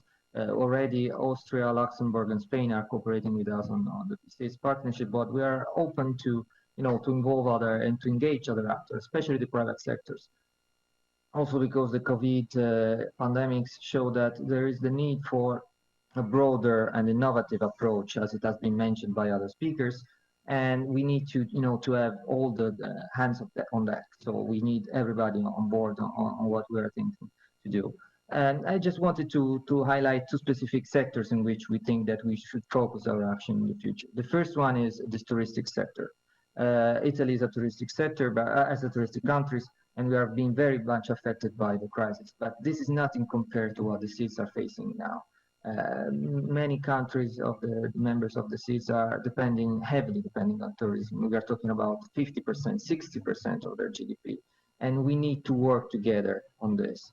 And one aspect that we wanted to look at specifically is to, how to help the private company, the small and medium actors of the private sector in the tourism to overcome the crisis, to avoid triggering a financial,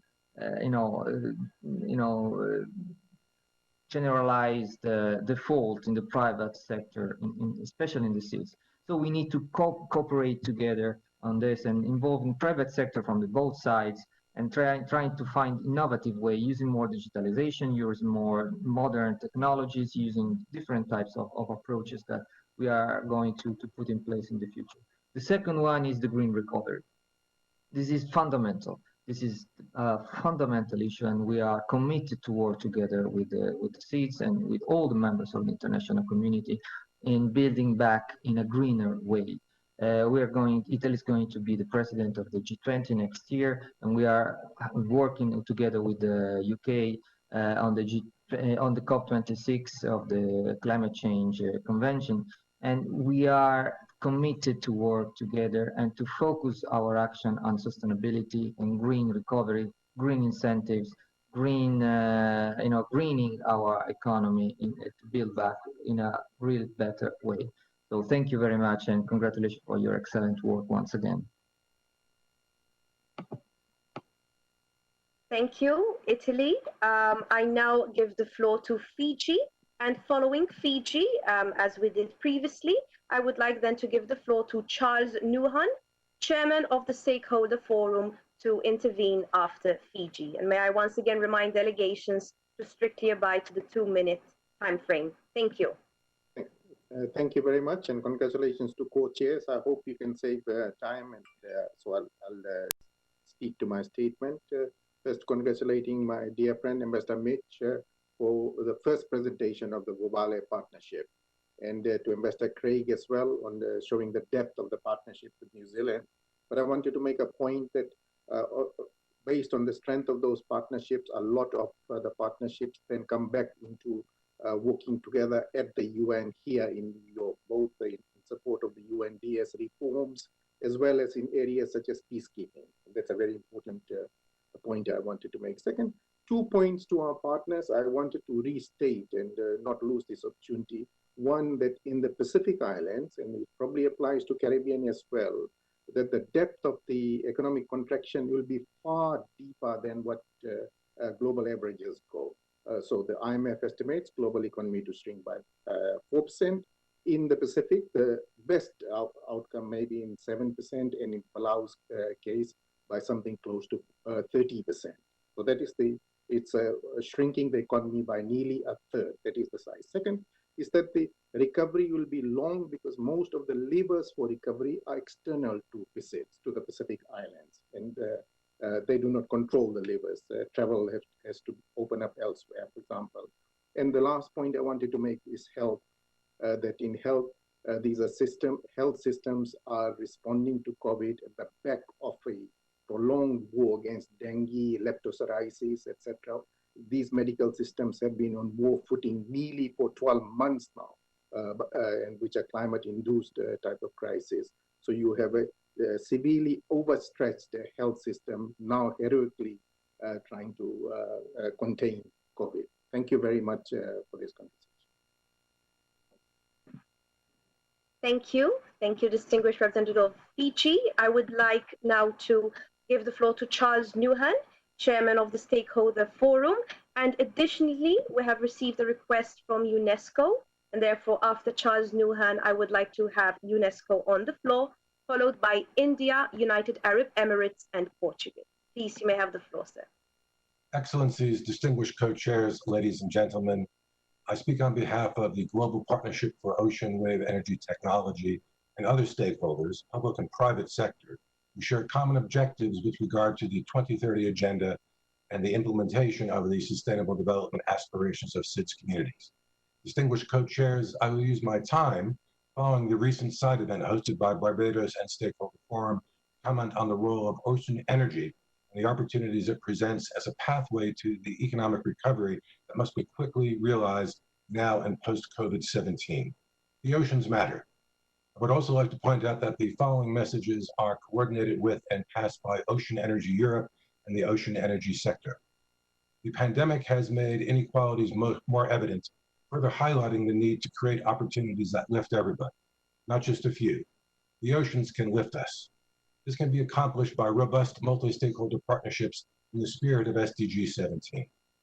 The transitioning from costly and polluting fossil fuels to zero emissions wind, solar, ocean wave, and tidal power, and battery storage technology, in addition to reducing or ending energy poverty in many regions, would be transformational.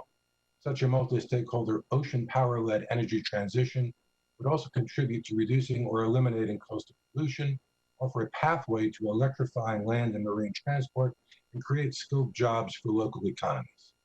The Global Partnership for Ocean Wave Energy Technology and its like-minded partners encourage the Steering Committee on Partnerships for SIDS to promote activities that reach out to the regional and national levels to strengthen such multi-stakeholder partnerships. Now more than ever is the time for all nations, all stakeholders, to fully embrace the need to invest in and accelerate a global energy transition. With this example, think of ocean wave energy as a power station with no fuel bill. Thank you. I thank Mr. Charles Newhan for his intervention. Now I would like to invite the representative from UNESCO to take the floor, followed by India, United Arab Emirates, and Portugal.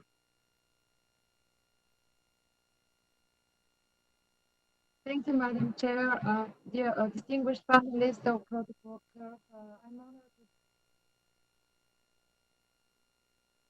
The organization has for long partnered with small island developing states, particularly on ocean science, sea level rise, climate change, recognition of indigenous and traditional knowledge, cultural heritage preservation, and education for sustainable development.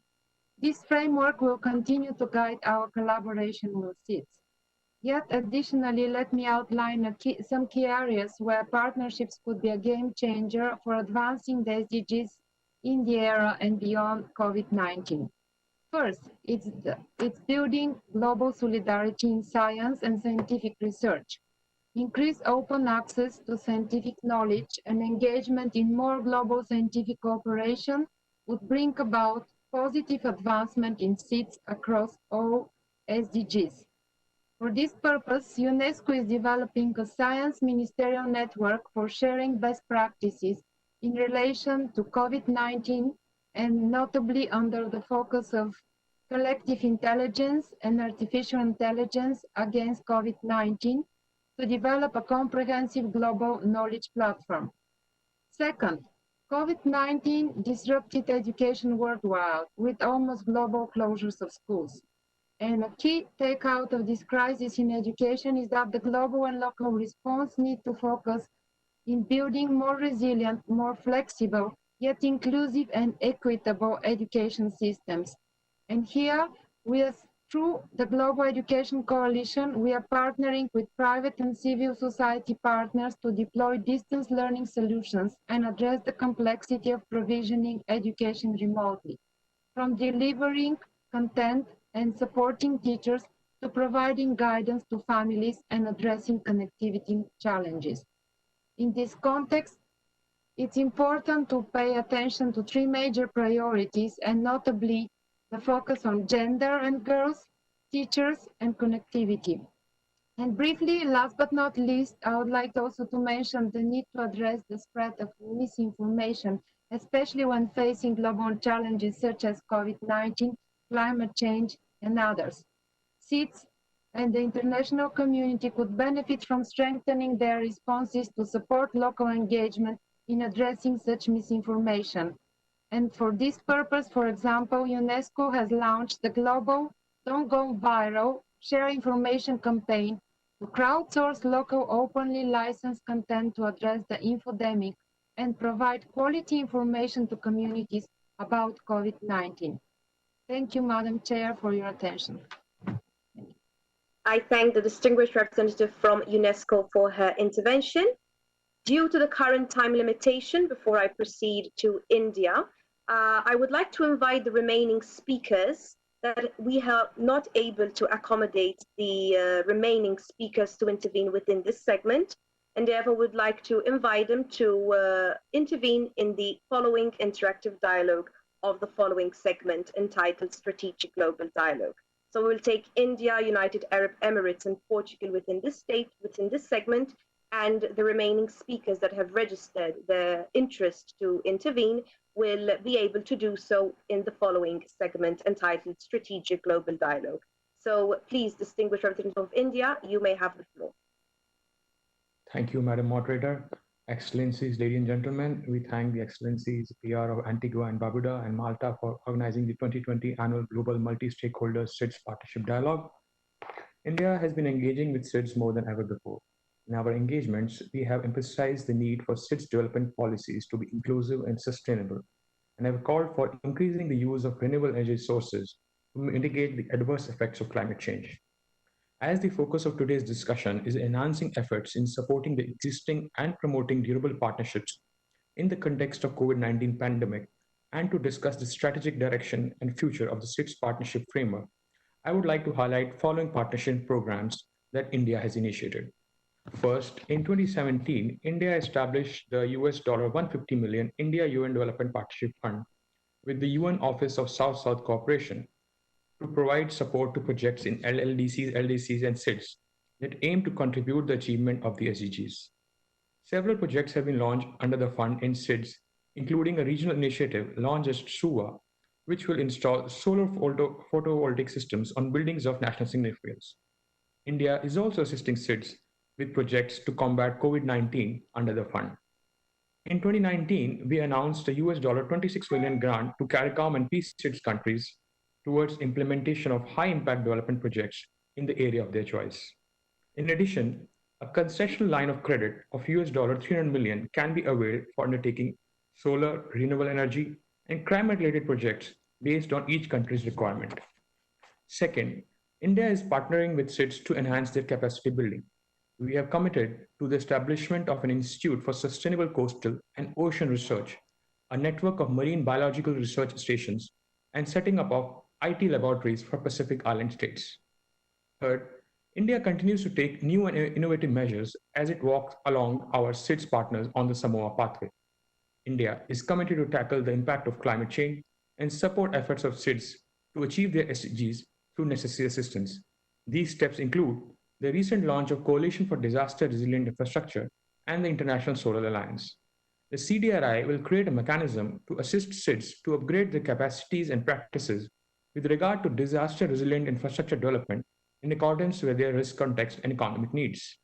The International Solar Alliance is assisting in deployment of solar energy at affordable cost. To conclude, the international community needs to take required steps to not only preserve the development gains SIDS have made before the start of the COVID-19 pandemic, but at the same time, we need to provide them with necessary assistance by which they can have a sustainable and resilient recovery to overcome the pandemic. I thank you. I thank the distinguished representative of India. I now give the floor to the distinguished representative of the United Arab Emirates.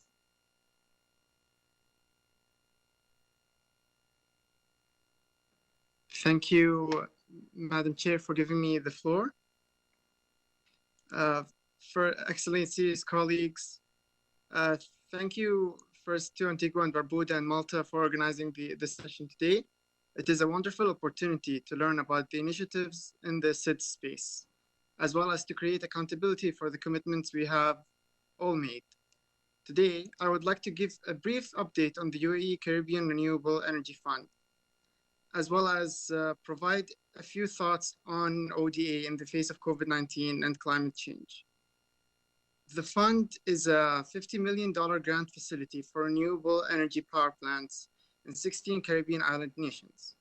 It is the third instrument that the UAE has created to use renewables to reduce energy costs and create jobs in SIDS, following the launch of a similar $50 million grant fund for the Pacific and a $350 million soft loan facility with IRENA.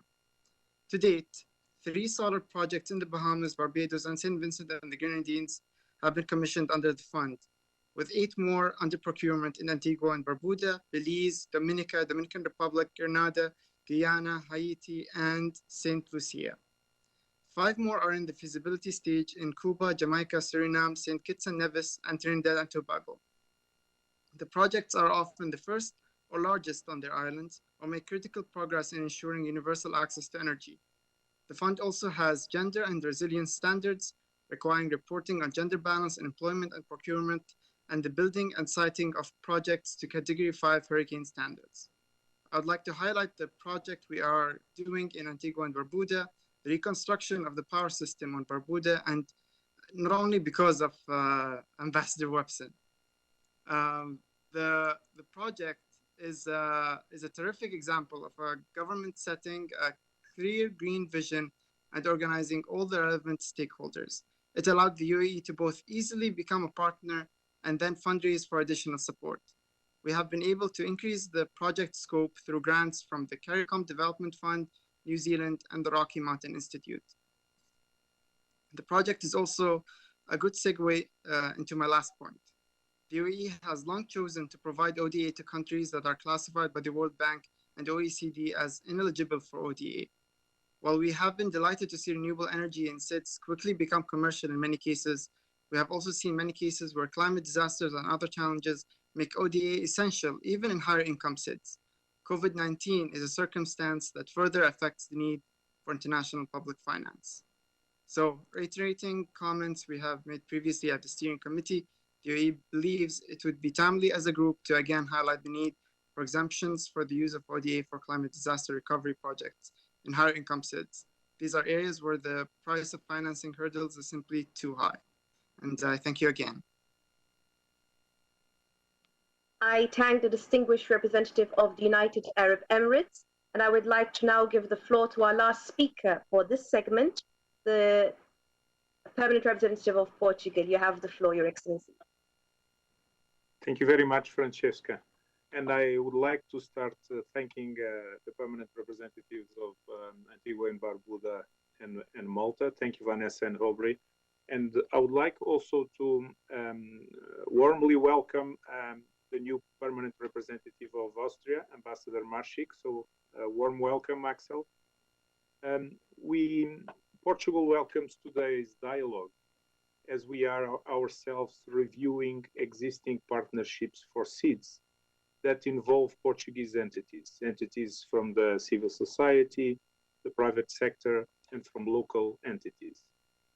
We share commitments with SIDS, inter alia, in advancing the Oceans Agenda and in preparing for the UN Oceans Conference.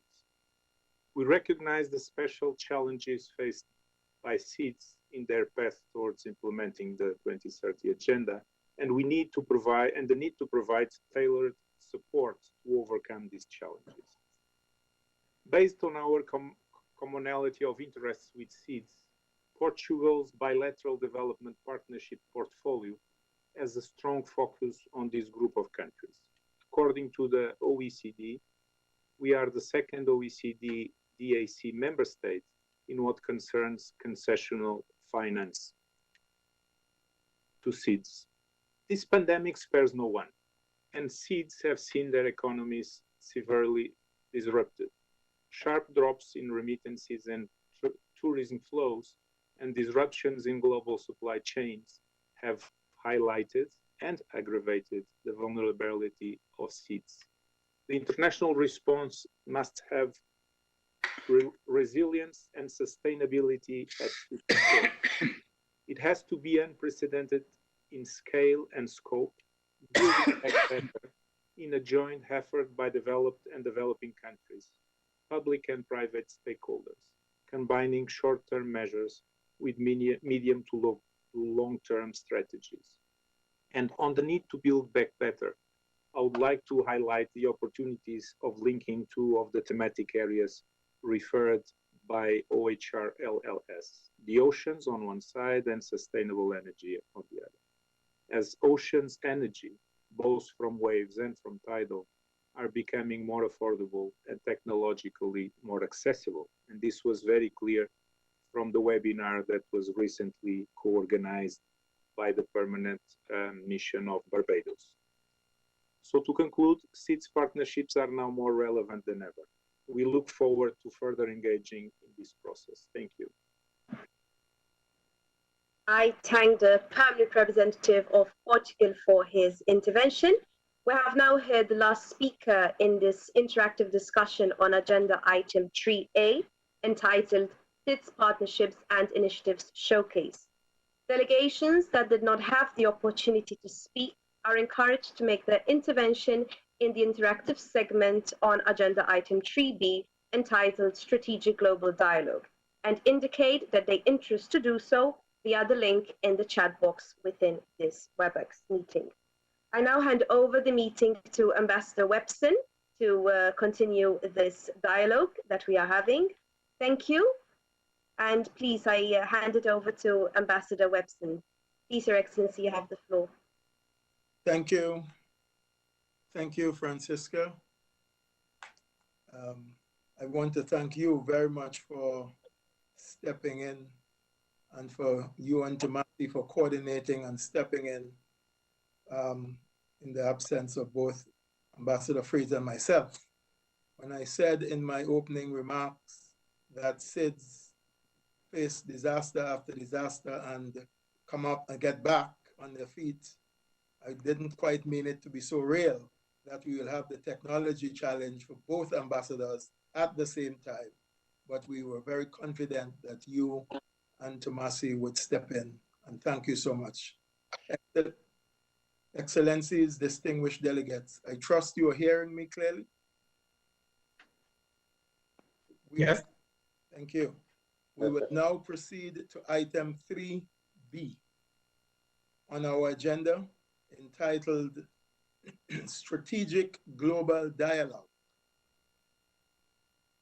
This segment of the dialogue is envisaged to generate a more focused discussion on the future direction of the SEEDs partnership framework.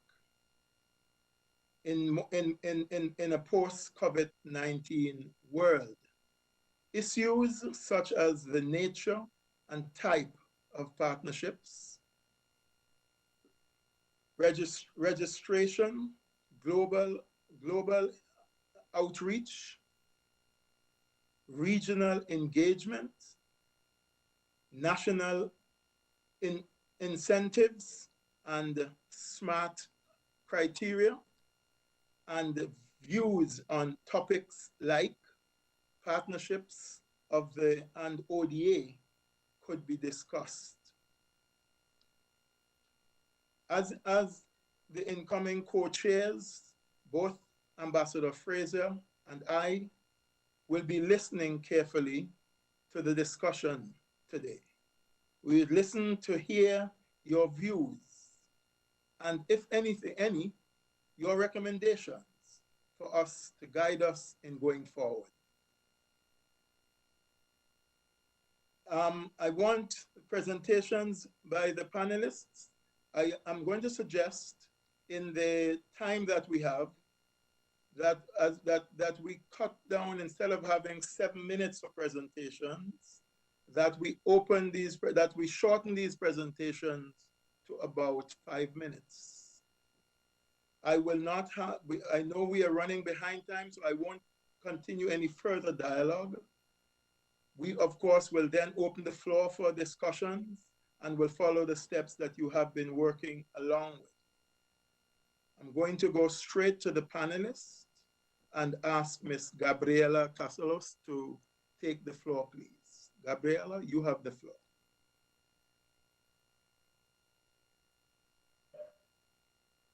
Excellencies, distinguished guests, Leila Taiba from Valletta, Malta.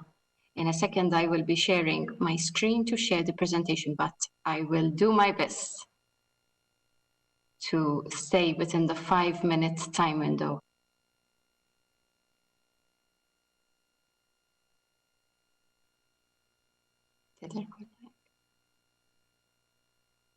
So I will attempt to walk you through some of the work that has been carried out by the Small State Center of Excellence, and to reflect a bit on the partnerships also and the lessons that we learned from implementing partnerships.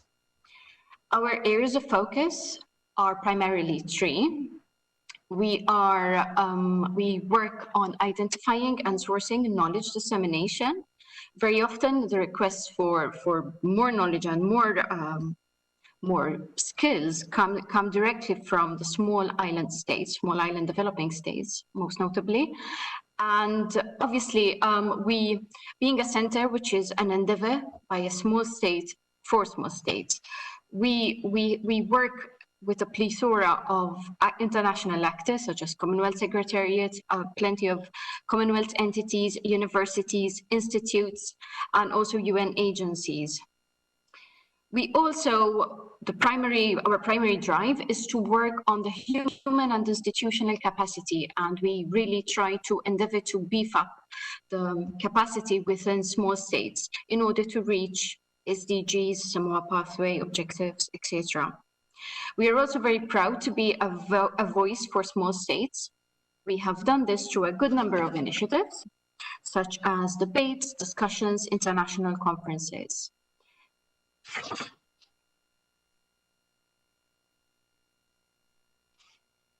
These are some of the topics that we've dealt with over the past 3 years. Anything between implementation, climate finance, oceanography, diplomatic negotiations, etc., etc. The teams of our initiatives have always shared a common baseline that they target specifically SIDS and vulnerable communities. In fact, most of our work has been aligned along SDGs 13, 14, and 17.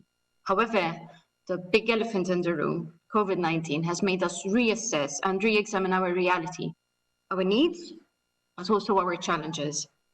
It has made us at the center re-examine our future offerings. Clearly, connectivity is a big issue, and that is definitely one of the ways that we can move forward. Everyone has been reiterating all evening the disruption brought about by the global pandemic, and the dimensions of it, I think we are still coming to terms with it.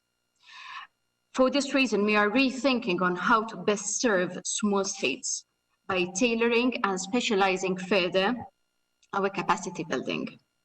Thanks to the ongoing collaboration with the Ministry for Foreign Affairs of Malta and the fellow co-chair Antigua and Barbuda, we have been entrusted with assisting operationally the co-chairs throughout the 2-year tenure.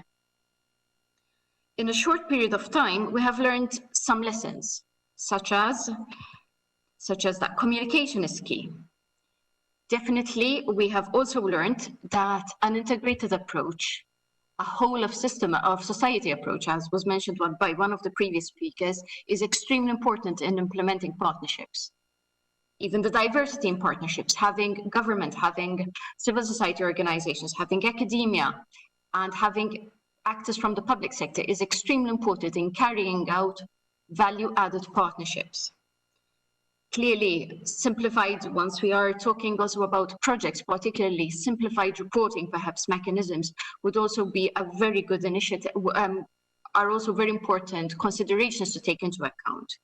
Definitely, we truly commend initiatives like the SMART criteria that have been drawn up, and they are definitely a good step in the right direction.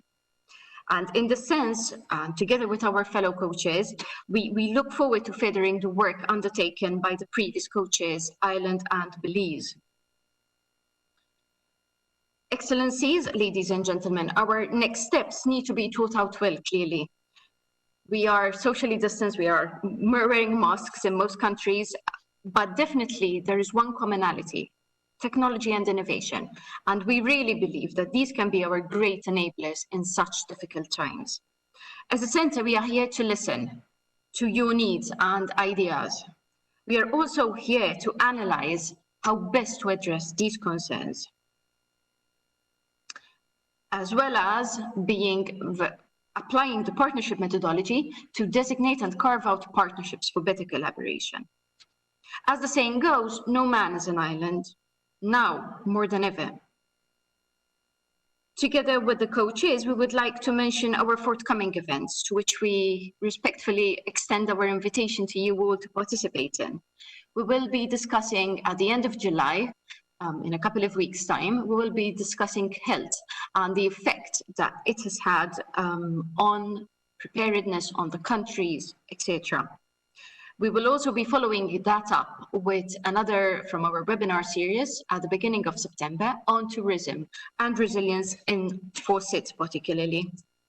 We look forward to engaging with you, perhaps even during our virtual events. Thank you for your attention. Thank you, Gabriela. And Gabriela is the Assistant Director of the Center of Excellence, which we hope to work with very closely over the next 2 years. Thank you for your, though quick, excellent introduction to the center and its work.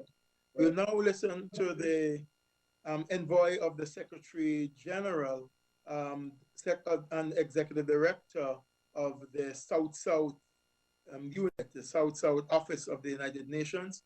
Mr. Georgie, you have the floor, please.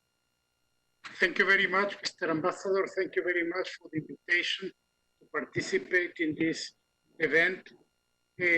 First, I want to highlight that South-South cooperation is an essential component of the collaboration with and among the SIDS. As it was confirmed last year in Buenos Aires, South-South cooperation is key where to achieve the 2030 goals, and it has some innovations. One, it expanded the scope of what South-South cooperation encompasses, including items like technical cooperation, finance, technology transfer, private sector investment, infrastructure, trade, finance, etc. And also it expanded the scope of actors that can participate in South-South cooperation, including the governments, obviously, but also local governments, private sector, civil society organizations, faith-based organizations, and others, including academic institutions and think tanks.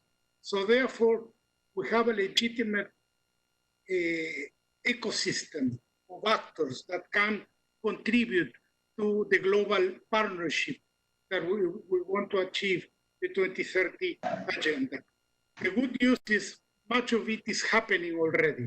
And we had some examples earlier today with the network of universities presented by the colleague from the University of Delaware and other initiatives, but certainly more needs to be done.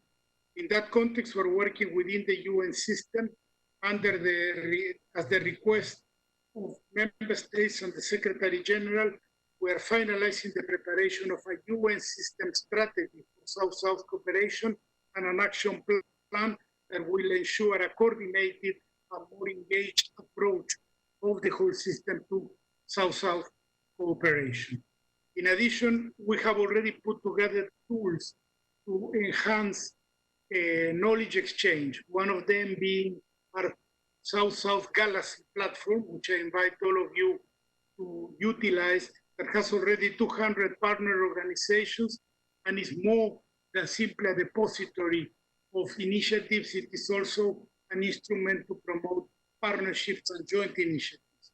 And the other one is the network of global thinkers of the South, which is a network of over 200 think tanks that is being mobilized by us and other UN partners in generating specific studies to address some of the problems and challenges of the South. Now we're going to, instead of expanding on this, which was my original idea, considering that I have been shortened my presentation, I would like to raise 2-3 issues that I think are critical in the context of the current status of the partnership and more importantly about the future. One is financing. And the issue was very well raised with Mr. Antoine and also was highlighted by the representative of the United Arab Emirates. Many SIDS countries are high income countries and therefore not qualified through the traditional ODA mechanisms. There has been a big debate about medium income countries and also countries of special circumstances like the ones many SIDS suffer after natural disasters. But I think COVID will give us an opportunity to rethink some of these issues again. Secondly, we want to think what will happen with the hangover of debt and the massive economic losses that will be incurred, as was pointed out by the permanent representative of Fiji. The multilateral financing system has been very generous, the World Bank, the IMF, and the regional development banks, providing quick and fast financing, but that might create a debt overhang, particularly considering that many of the traditional sources of foreign exchange will not recuperate as fast, including among others, tourism and also volumes of trade. So we really need to concentrate the thinking, and maybe that can be a matter, hopefully by this time next year, we are overcoming the effects of COVID, how we deal with the hangover of COVID. Because as it was pointed out in a UNDP study, for the first time since the Human Development Index is compiled in 1990, 2020 will have a global reduction of the human development indicators at the global level. And considering how innovative the partnerships developed by SIDS have been, how innovative the leadership you have provided, ambassadors, in this process, I think from the SIDS dimension, we can try to generate proposals and ideas that will have universal relevance. Finally, I want to highlight that our office is a very proud partner of the government of India in the India UN Development Fund. And I want to highlight the great generosity of the government and how proud we are as partners in becoming associated with this initiative. And also we have other initiatives with other governments, including the People's Republic of China. I think we will continue to do as part of the UN system what we can, but at the same time, I think it's a good moment to also alert of the importance of starting to think of how we can build a better world as the Secretary General post-pandemic, taking into consideration the special situation of the SIDS. Thank you very much. I thank the envoy to the Secretary General of the South-South Cooperation Office. Goji, I thank you very much for your comments and for sharing your thoughts. Many of these things we will hope to look into and to keep this partnership alive, and not just to keep it alive in New York. We must speak about making sure that the partnership reaches the ground where it really matters in capitals of SIDS. And we in New York are only the fuel, the energy to keep it burning.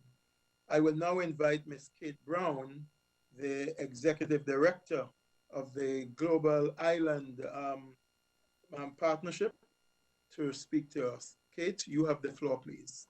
Thank you very much. Honourable Co-Chairs, Excellencies, ladies and gentlemen, the Global Island Partnership, or GLISPA, has been around in the SID space since roughly 2005, 2006, coming out of the Mauritius International Meeting. And we're really an island platform of high-level leaders and partners trying to work together to catalyse political will to implement island commitments on sustainability, conservation, and sustainable livelihoods. And we now have about 45 members and hundreds of collaborating islands and organisations that are part of our island resilience and sustainability movement. But very much, I think what we've realised as a partnership, that we've become a partnership catalyser and a supporter in helping islands link to this these broader efforts, particularly as after SAMOA Pathway and the SDGs. And to that end, we launched in the partnership last year 2 new partnerships, one between our partnership and the Mountain Partnership, which is based at FAO, and it's known as the Coalition of Fragile Ecosystems, focused on mountains and islands, particularly in the area of sustainable tourism and food systems, in which with a focus on the benefits of those to local people. And the second partnership we launched last year was with one of our members, Hawaii Green Growth, and a group of islands and other partners. It's an initiative focused on local implementation of the Sustainable Development Goals in islands, known as the Local 2030 Islands Network. And this new network is really connecting early leader islands, of which many are SIDS, who are working on implementing the SDGs at the local level. Islands in this network really look at setting local sustainability goals, how they measure progress on those goals and the accountability space, how they identify or create the public-private partnerships at national level that can support this process, and then the types of projects that can help address and implement the issues that have been identified. As a result of COVID-19, we really pivoted that network to focus on bringing together islands around building back better and sustainability. So focus very much a series of virtual convenings or webinars, and there's a lot of webinars, but we started doing this back in April with a focus on building island solidarity, island solutions, and islanders helping islanders to address this immediate and also the urgent challenges posed by COVID-19, both looking at the situation now and also what is needed for recovery. So we've been very much in the space of trying to share solutions. Our initial ones have really focused on the key issues that islands have identified, tourism, obviously, major economic issue, food security, economic resilience and recovery, risk and resilience, and data and technology solutions. So we're going to have one shortly actually focused on youth, which I think will be really interesting, and bringing that perspective in this response space. But back on the broader question of partnerships, I've been personally facilitating partnerships for about 20 years, including Type 2 partnerships that came out of WSSD. And we have learned a lot through all of these partnerships that we're either part of or we've helped to create and support.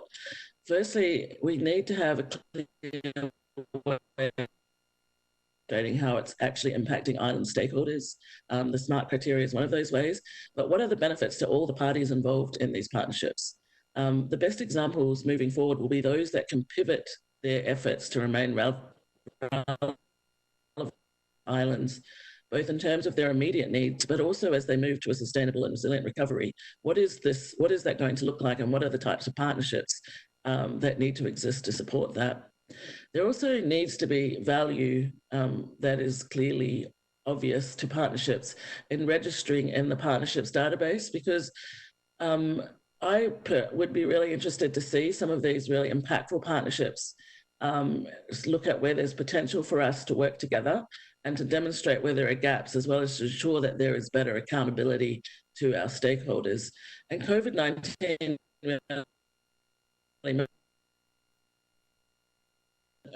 focus. We need more quality partnerships and not so many quantity partnerships. We need to have things that are actually working. And there is really value, I think, for the SIDS Partnership Steering Committee to engagement in regional and national outreach. There's so much value in sharing what is working and challenges, as we can see even from these last two sessions. And there are some regional partnerships that have existed for a long time. We can learn from these. I also personally work with a lot of islands that are real experts at partnering. That would be really useful to bring into the space.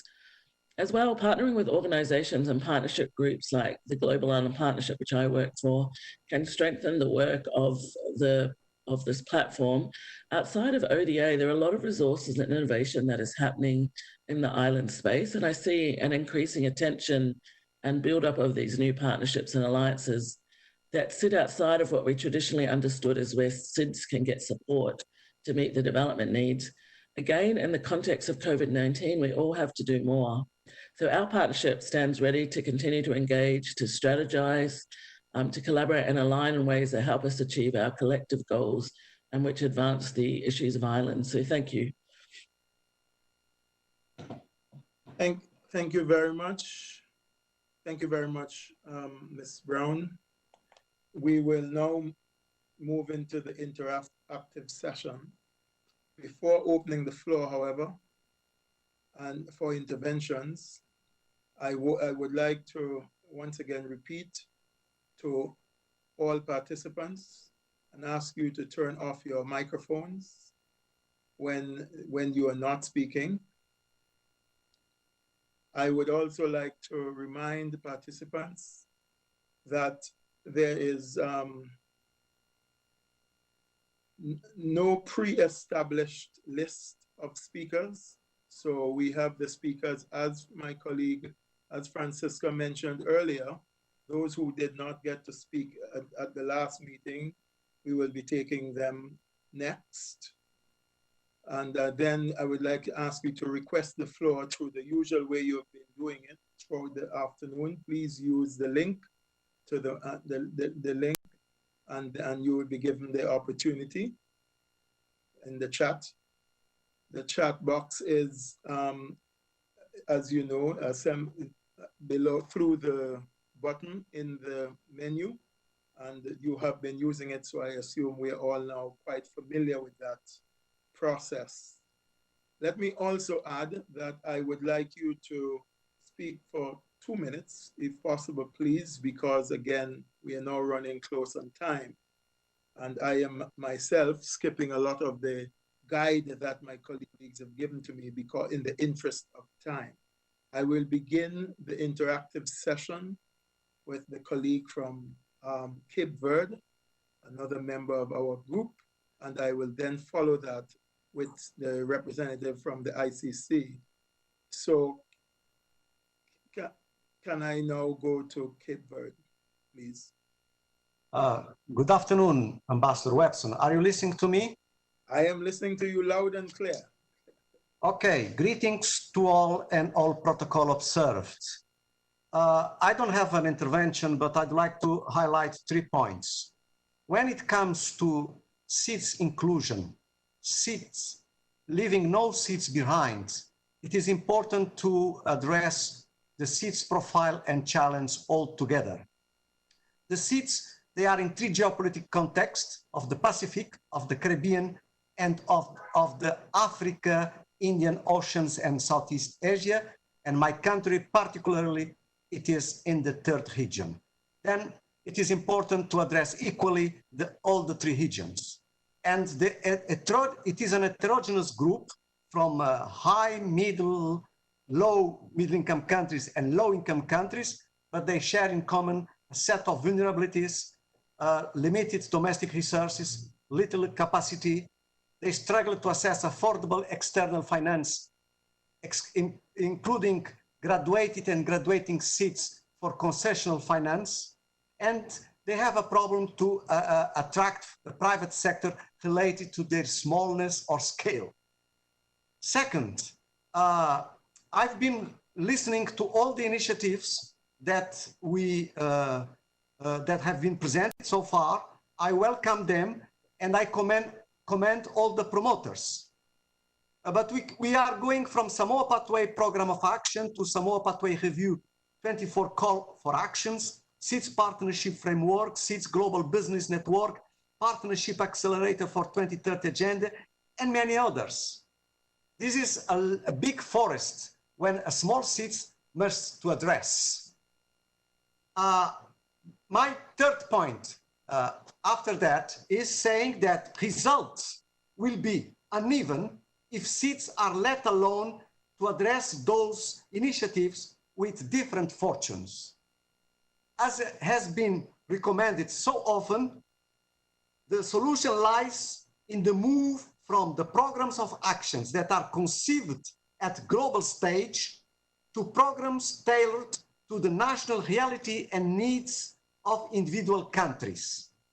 And in doing so, it is possible to address for each individual SEEDS what you consider strategic tools to address the economic competitiveness, the social inclusion, and the environmental resilience of the SEEDS in one hand, and the ways and means in another hand, dealing on how to access finance, how to use technologies and innovation to support SEEDS, and then how to help them to build capacity to address all the areas where they have to invest.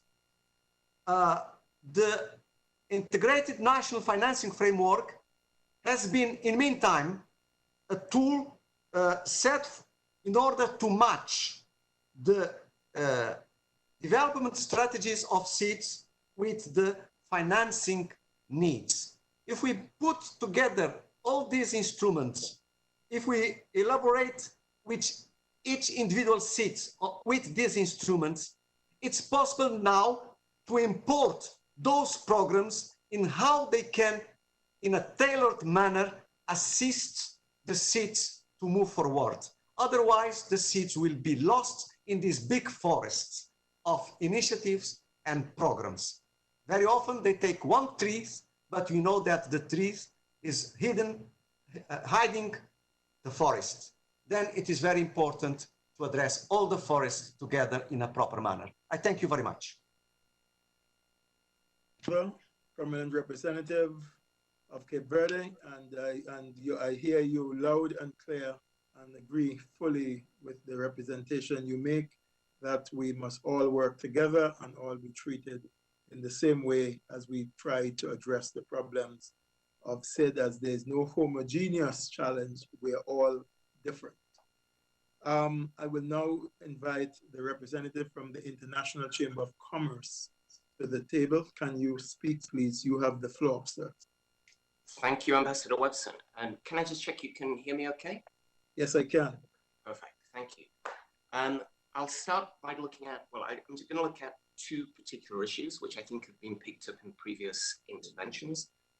The first is a question you very rightly raised at the start of this session, which is, what does the crisis tell us about the nature of partnerships we need to see in the post-COVID environment, and also during the immediate response phase? And I think one thing the crisis tells us when you look at this from a private sector perspective is that the role of business in multi-stakeholder partnerships is not just about financial contributions. It's not about philanthropy. And actually the greatest value that can be extracted from the private sector is often their skills, their expertise, their resources, and their networks. And we see many terrific examples of companies stepping up to deliver real value in ways that go far beyond any monetary contributions they could normally make. And on that note, I just want to flag one project that we have that we're looking to scale in the context of the COVID-19 crisis, and specifically in the context of the emergency response phase, which is the Global Alliance for Trade Facilitation, which brings together a number of multinational companies with interests and expertise in logistics, manufacturing, and international trade more broadly, to deploy their resources, knowledge, expertise in ways that help customs agencies reform their operations to facilitate trade. And I'd like to make an offer to any country interested in that project that we're currently looking to scale a number of projects which will aim to facilitate the import and export of COVID-related products, and also address some of the customs inefficiencies which have been exposed by the crisis, such as the heavy reliance on paper documentation. The second thing I want to touch on is just the issue of the international development system as a whole. And I think some of the issues were perfectly articulated by the Secretary General's Special Envoy in relation to the classification of SIDS as high-income economies, and many other issues related to debt relief and fiscal space that small island developing states struggle with.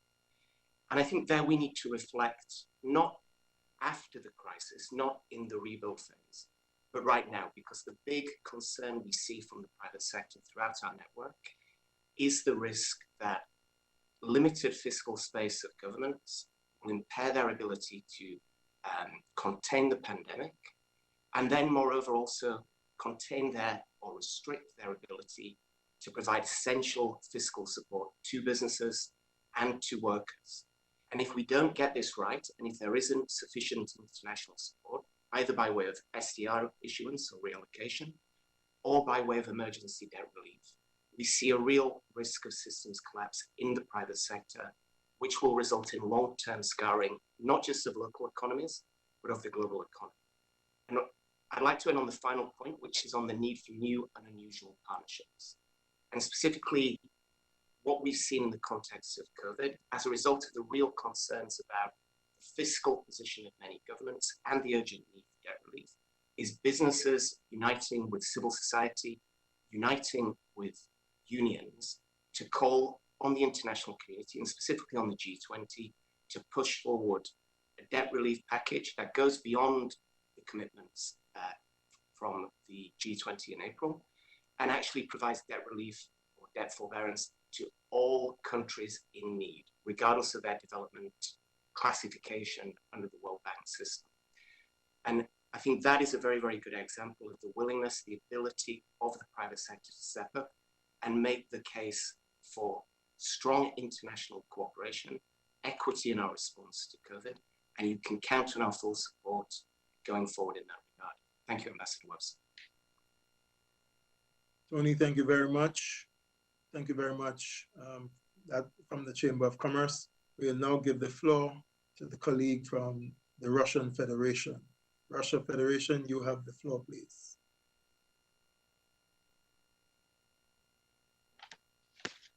Thanks very much, Ambassador. All protocol observed.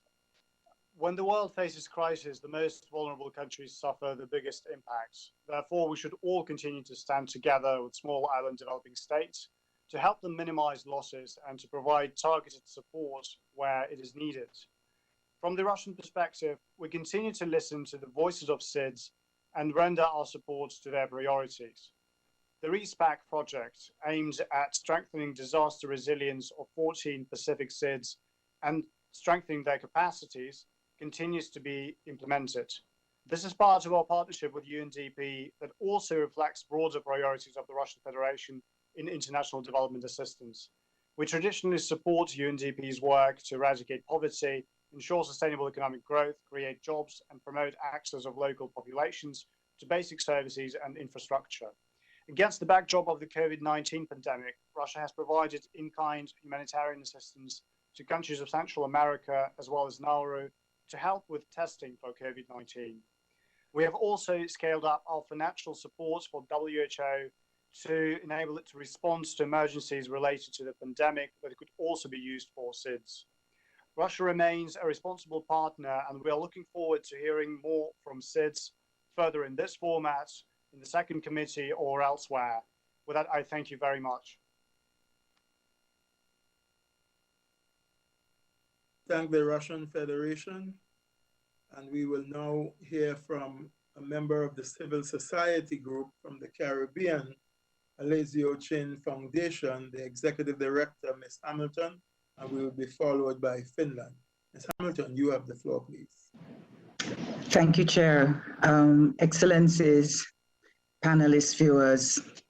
The Caribbean Philanthropic Alliance came into being in September 2019 with the assistance of UNDESA and others. Our core objective is to harness financial and other resources to accelerate the achievement of SDGs and the SAMOA Pathways in the Caribbean by 2030. We started 2020 with a blast, a very ambitious agenda to plant 1 million trees across the Caribbean by 2021. Given the existential threat of climate change for the Caribbean, we are very determined to accelerate achievements of SDG 13, climate action, and 15, life on land, and other related SDGs. By March, we had a Caribbean tree planting project online launch with representatives from 14 Caribbean countries and territories engaged, all raring to go. Antigua and Barbuda was the first to formally start. Then COVID-19 stopped us in our tracks, but not for long. By June, a tree planting competition was launched with more than 250 young persons across 10 Caribbean countries and territories engaged under youth leadership from the Bahamas. And there were other tree planting competitions in Trinidad and Tobago and Cayman Islands, all injecting new energy. But the duality of COVID-19 and the Black Lives Matter movement have significantly impacted our lives. It has also fostered much philanthropic collaboration in finding immediate solutions to urgent needs. We saw that here in Jamaica, providing PPEs, care packages, etc., but as well as longer-term developmental solutions linked to the deep-seated historical problems that we have.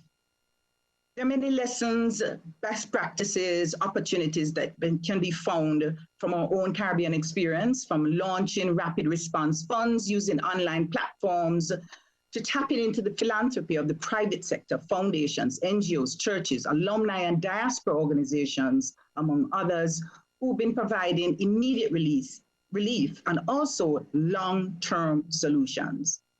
Philanthropic partnership enabled us to go faster and further. Based on our experiences, I strongly encourage philanthropic partnerships to strengthen SIDS' immediate response to COVID-19, as well as long-term recovery. I believe that the experience of the Caribbean Philanthropic Alliance can and should be replicated in other SIDS. It is an effective way to harness limited financial and other resources. Here I welcome the extension of the UN SIDS partnerships framework to the regional and national levels and organizations like the Caribbean Philanthropic Alliance. We are willing and ready to partner. Thank you. I thank myself. Getting a bad echo. If anyone have their mic on, please take it off. Thank you very much. I thank Ms. Hamilton for her comments and very encouraging words and her call for the partnerships collaboration to reach, as I said earlier, at the capital level, which is the place. I will now invite our colleague from Finland, and then we will be followed by the representative of IRENA. I think we will not be able to take any more speakers after that. So I will now call on the representative, the permanent representative of Finland, please. Thank you so much, Ambassador Webson, and good to see you again. All protocol observed, and of course we all understand that, well, with many of the huge problems we are facing in the world, that they are only compounded in small small island developing states, and of course sort of connectivity was mentioned earlier, and you know that Finland has been working hard on digital cooperation and digital connectivity, and for the sake of the interactivity of this session, I would have liked to ask our panelists in a way that, well, of course financing must be an issue, but are there sort of any other sort of bottlenecks, sort of physical or policy bottlenecks that really sort of well stand in the way of sort of a better digital connectivity of small island states? So that was my point. Thank you so much. Colleague and friend Yuko, for your encouraging words yet again to the partnership and to SIDS. I will now invite the representative of IRENA, Mr. Ugosigo to speak. You have the floor, please.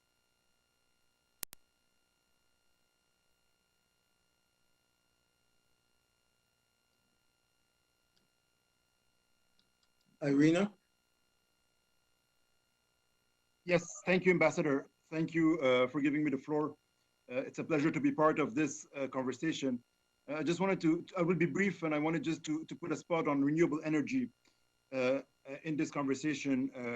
Irina is very engaged on this issue with SIDS through a partnership called the SIDS Lighthouse Initiative, which Irina coordinates and brings together 36 SIDS and 28 development partners. The question has been raised about, how can we strengthen partnerships? How can we make them relevant? And I think one important thing is to ensure that these partnerships are a living organism. They're flexible and adaptable. And this is what we have tried to do through the SIDS lighthouses, in particular, pivoting towards the response to COVID-19.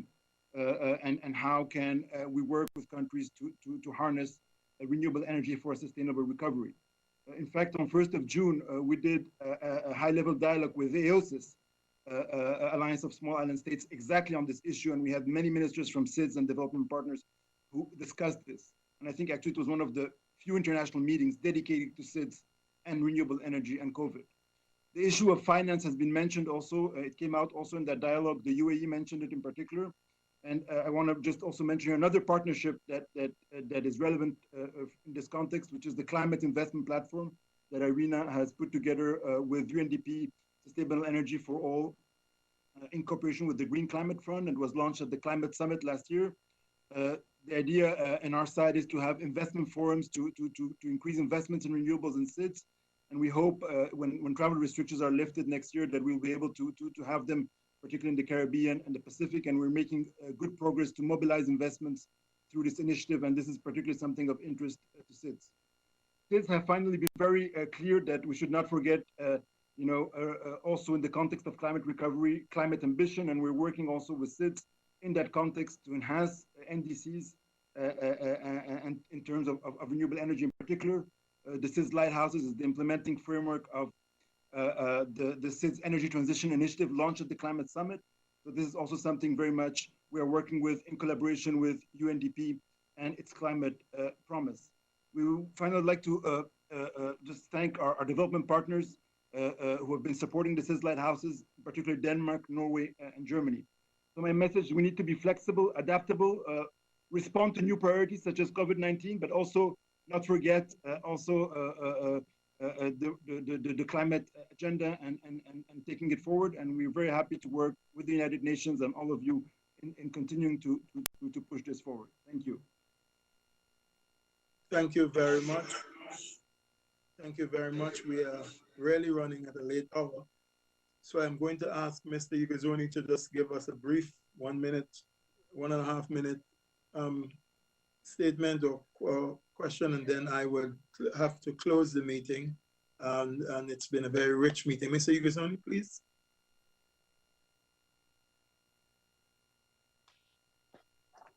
Thank you. Thank you. And I will be very quickly on these kind of remarks. I believe that the sport industry includes some of the world's most iconic, inspirational, and influential organizations, and cities must be part of this. As we all know, in the culture of shift of historical proportion, the sport industry is now using its influence to advance sustainable stewardship. A principal objective is to educate sport professionals, their supply chain, and millions of fans about the business case for greenering, from achieving cost saving and exchanging brands to developing new partnership opportunities and strengthening communities ties. Through the combined activities of cities and SDGs, the project that is called Cities Toward the Future can be said to become a spokesman person to these values, not only within the continents, but also worldwide, wherever small islands athletes compete representing their own country and their continents. Continental championships, world and Olympic games are some of those international appointments where cities showcase the qualities of its stakeholders. This, I believe, is a great opportunity to increase and leverage the partnership of this organization. Thank you for your time. Thank you very much, and thank you for sticking to the time. Colleagues, regrettably, we have come to the end of what has been a rich and very, very good program. I have been myself very frustrated that I couldn't spend as much time and I got kicked out, but such is my interest that I did everything possible to come back. I want to thank all of the colleagues, the excellencies, the representatives from civil society who participated. I also want to join my other colleagues in wishing our friend from Austria, welcome to New York. We got to keep this partnership alive and not just make it a partnership that is known on a website. And we will do everything possible to make this a live intervention, a live activity, and bring this to capitals. We will work together with the colleagues here in New York. We will speak to the Secretariat about ways, innovative ways of making this a live partnership that we can track, that we can feel on the ground. That's the commitment of Ambassador Fraser and myself, and the significant support and commitment from the Secretariat and the support from the Center of Excellence in Malta. Together, we will work it and make sure that we move the needle as was suggested by our friend from Cape Verde, the ambassador. I want to thank you very much and look forward to the next engagement of the partnership, that we'd continue to make the work come alive for the people on the ground in the small island developing states. Thank you for your attention. Thank you for being part of this wonderful event. I want to thank the technicians for their support and the work that they did to make this happen. I know at times, even speaking to me, I got frustrated with them, and they know that, but they were very patient. I want to thank Claudia for her support and the team at the Secretariat for their support of working with us to make this happen. And I want to thank my colleagues, Tomasi and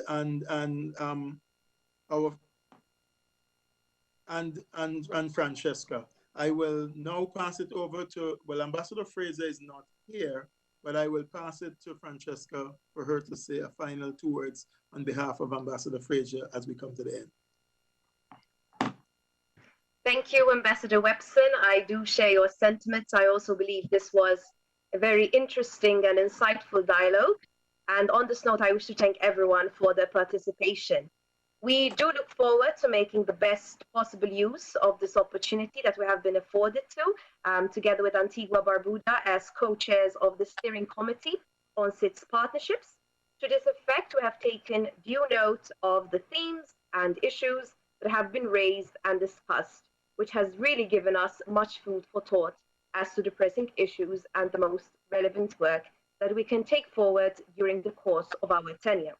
Of course, this is an ongoing process, and we invite all stakeholders, be they in the private sector, the civil society, or the public service domain, to get in touch with us both, to put forward suggestions and proposals that we can look into and explore together. We are committed to do our utmost to really make a difference and to be proactive in seeking to come up in forums for discussions and partnerships, which may help us in facing and overcoming the challenges that we face.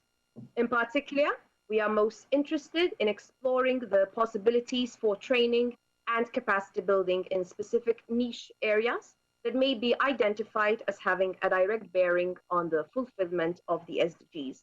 In this respect, and as we referred to before, the Malta-based Commonwealth Small States Center of Excellence, which is affiliated and supported by Malta's Ministry of Foreign and European Affairs, shall be actively involved in organizing events relevant to the work of the steering committee. We have hit the ground running with 2 COVID-related webinars, which also Ms. Gabriela Cassola clearly highlighted in her presentation. These webinars will be an opportunity to share experiences with the ultimate aim of establishing effective and successful best practices. Other activities relevant to the realities of SIDS are also being programmed for the subsequent months ahead, details of which will be provided at a later stage. In the meantime, our door is always open to suggestions which will be very much welcomed and looked into with the utmost consideration. Thank you, everyone. I thank all of you for your attendance, participation, and sharing of the most interesting insights. And therefore, on this note, I would like to inform everyone that the annual Global Multi-Stakeholder Small Island Developing States Partnership Dialogue is adjourned. Thank you, everyone, and have a good evening. Thank you. Thank you very much. Thank you, co-chairs. Thank you. Thank you. Thank you very much. Thank you. Goodbye. Have a nice weekend. A nice weekend, everybody. Bye. Bye. Ambassador Satyendra. Ambassador Satyendra. Have a nice weekend. Ambassador Mohammed, nice weekend. Thank you. Jose. Thank you, brother. Madam Under Secretary General. Yes, thank you. Ambassador Webson, nice weekend. Francesca, nice weekend. Bye-bye, everyone. Bye. Bye. Goodbye, everyone. Goodbye.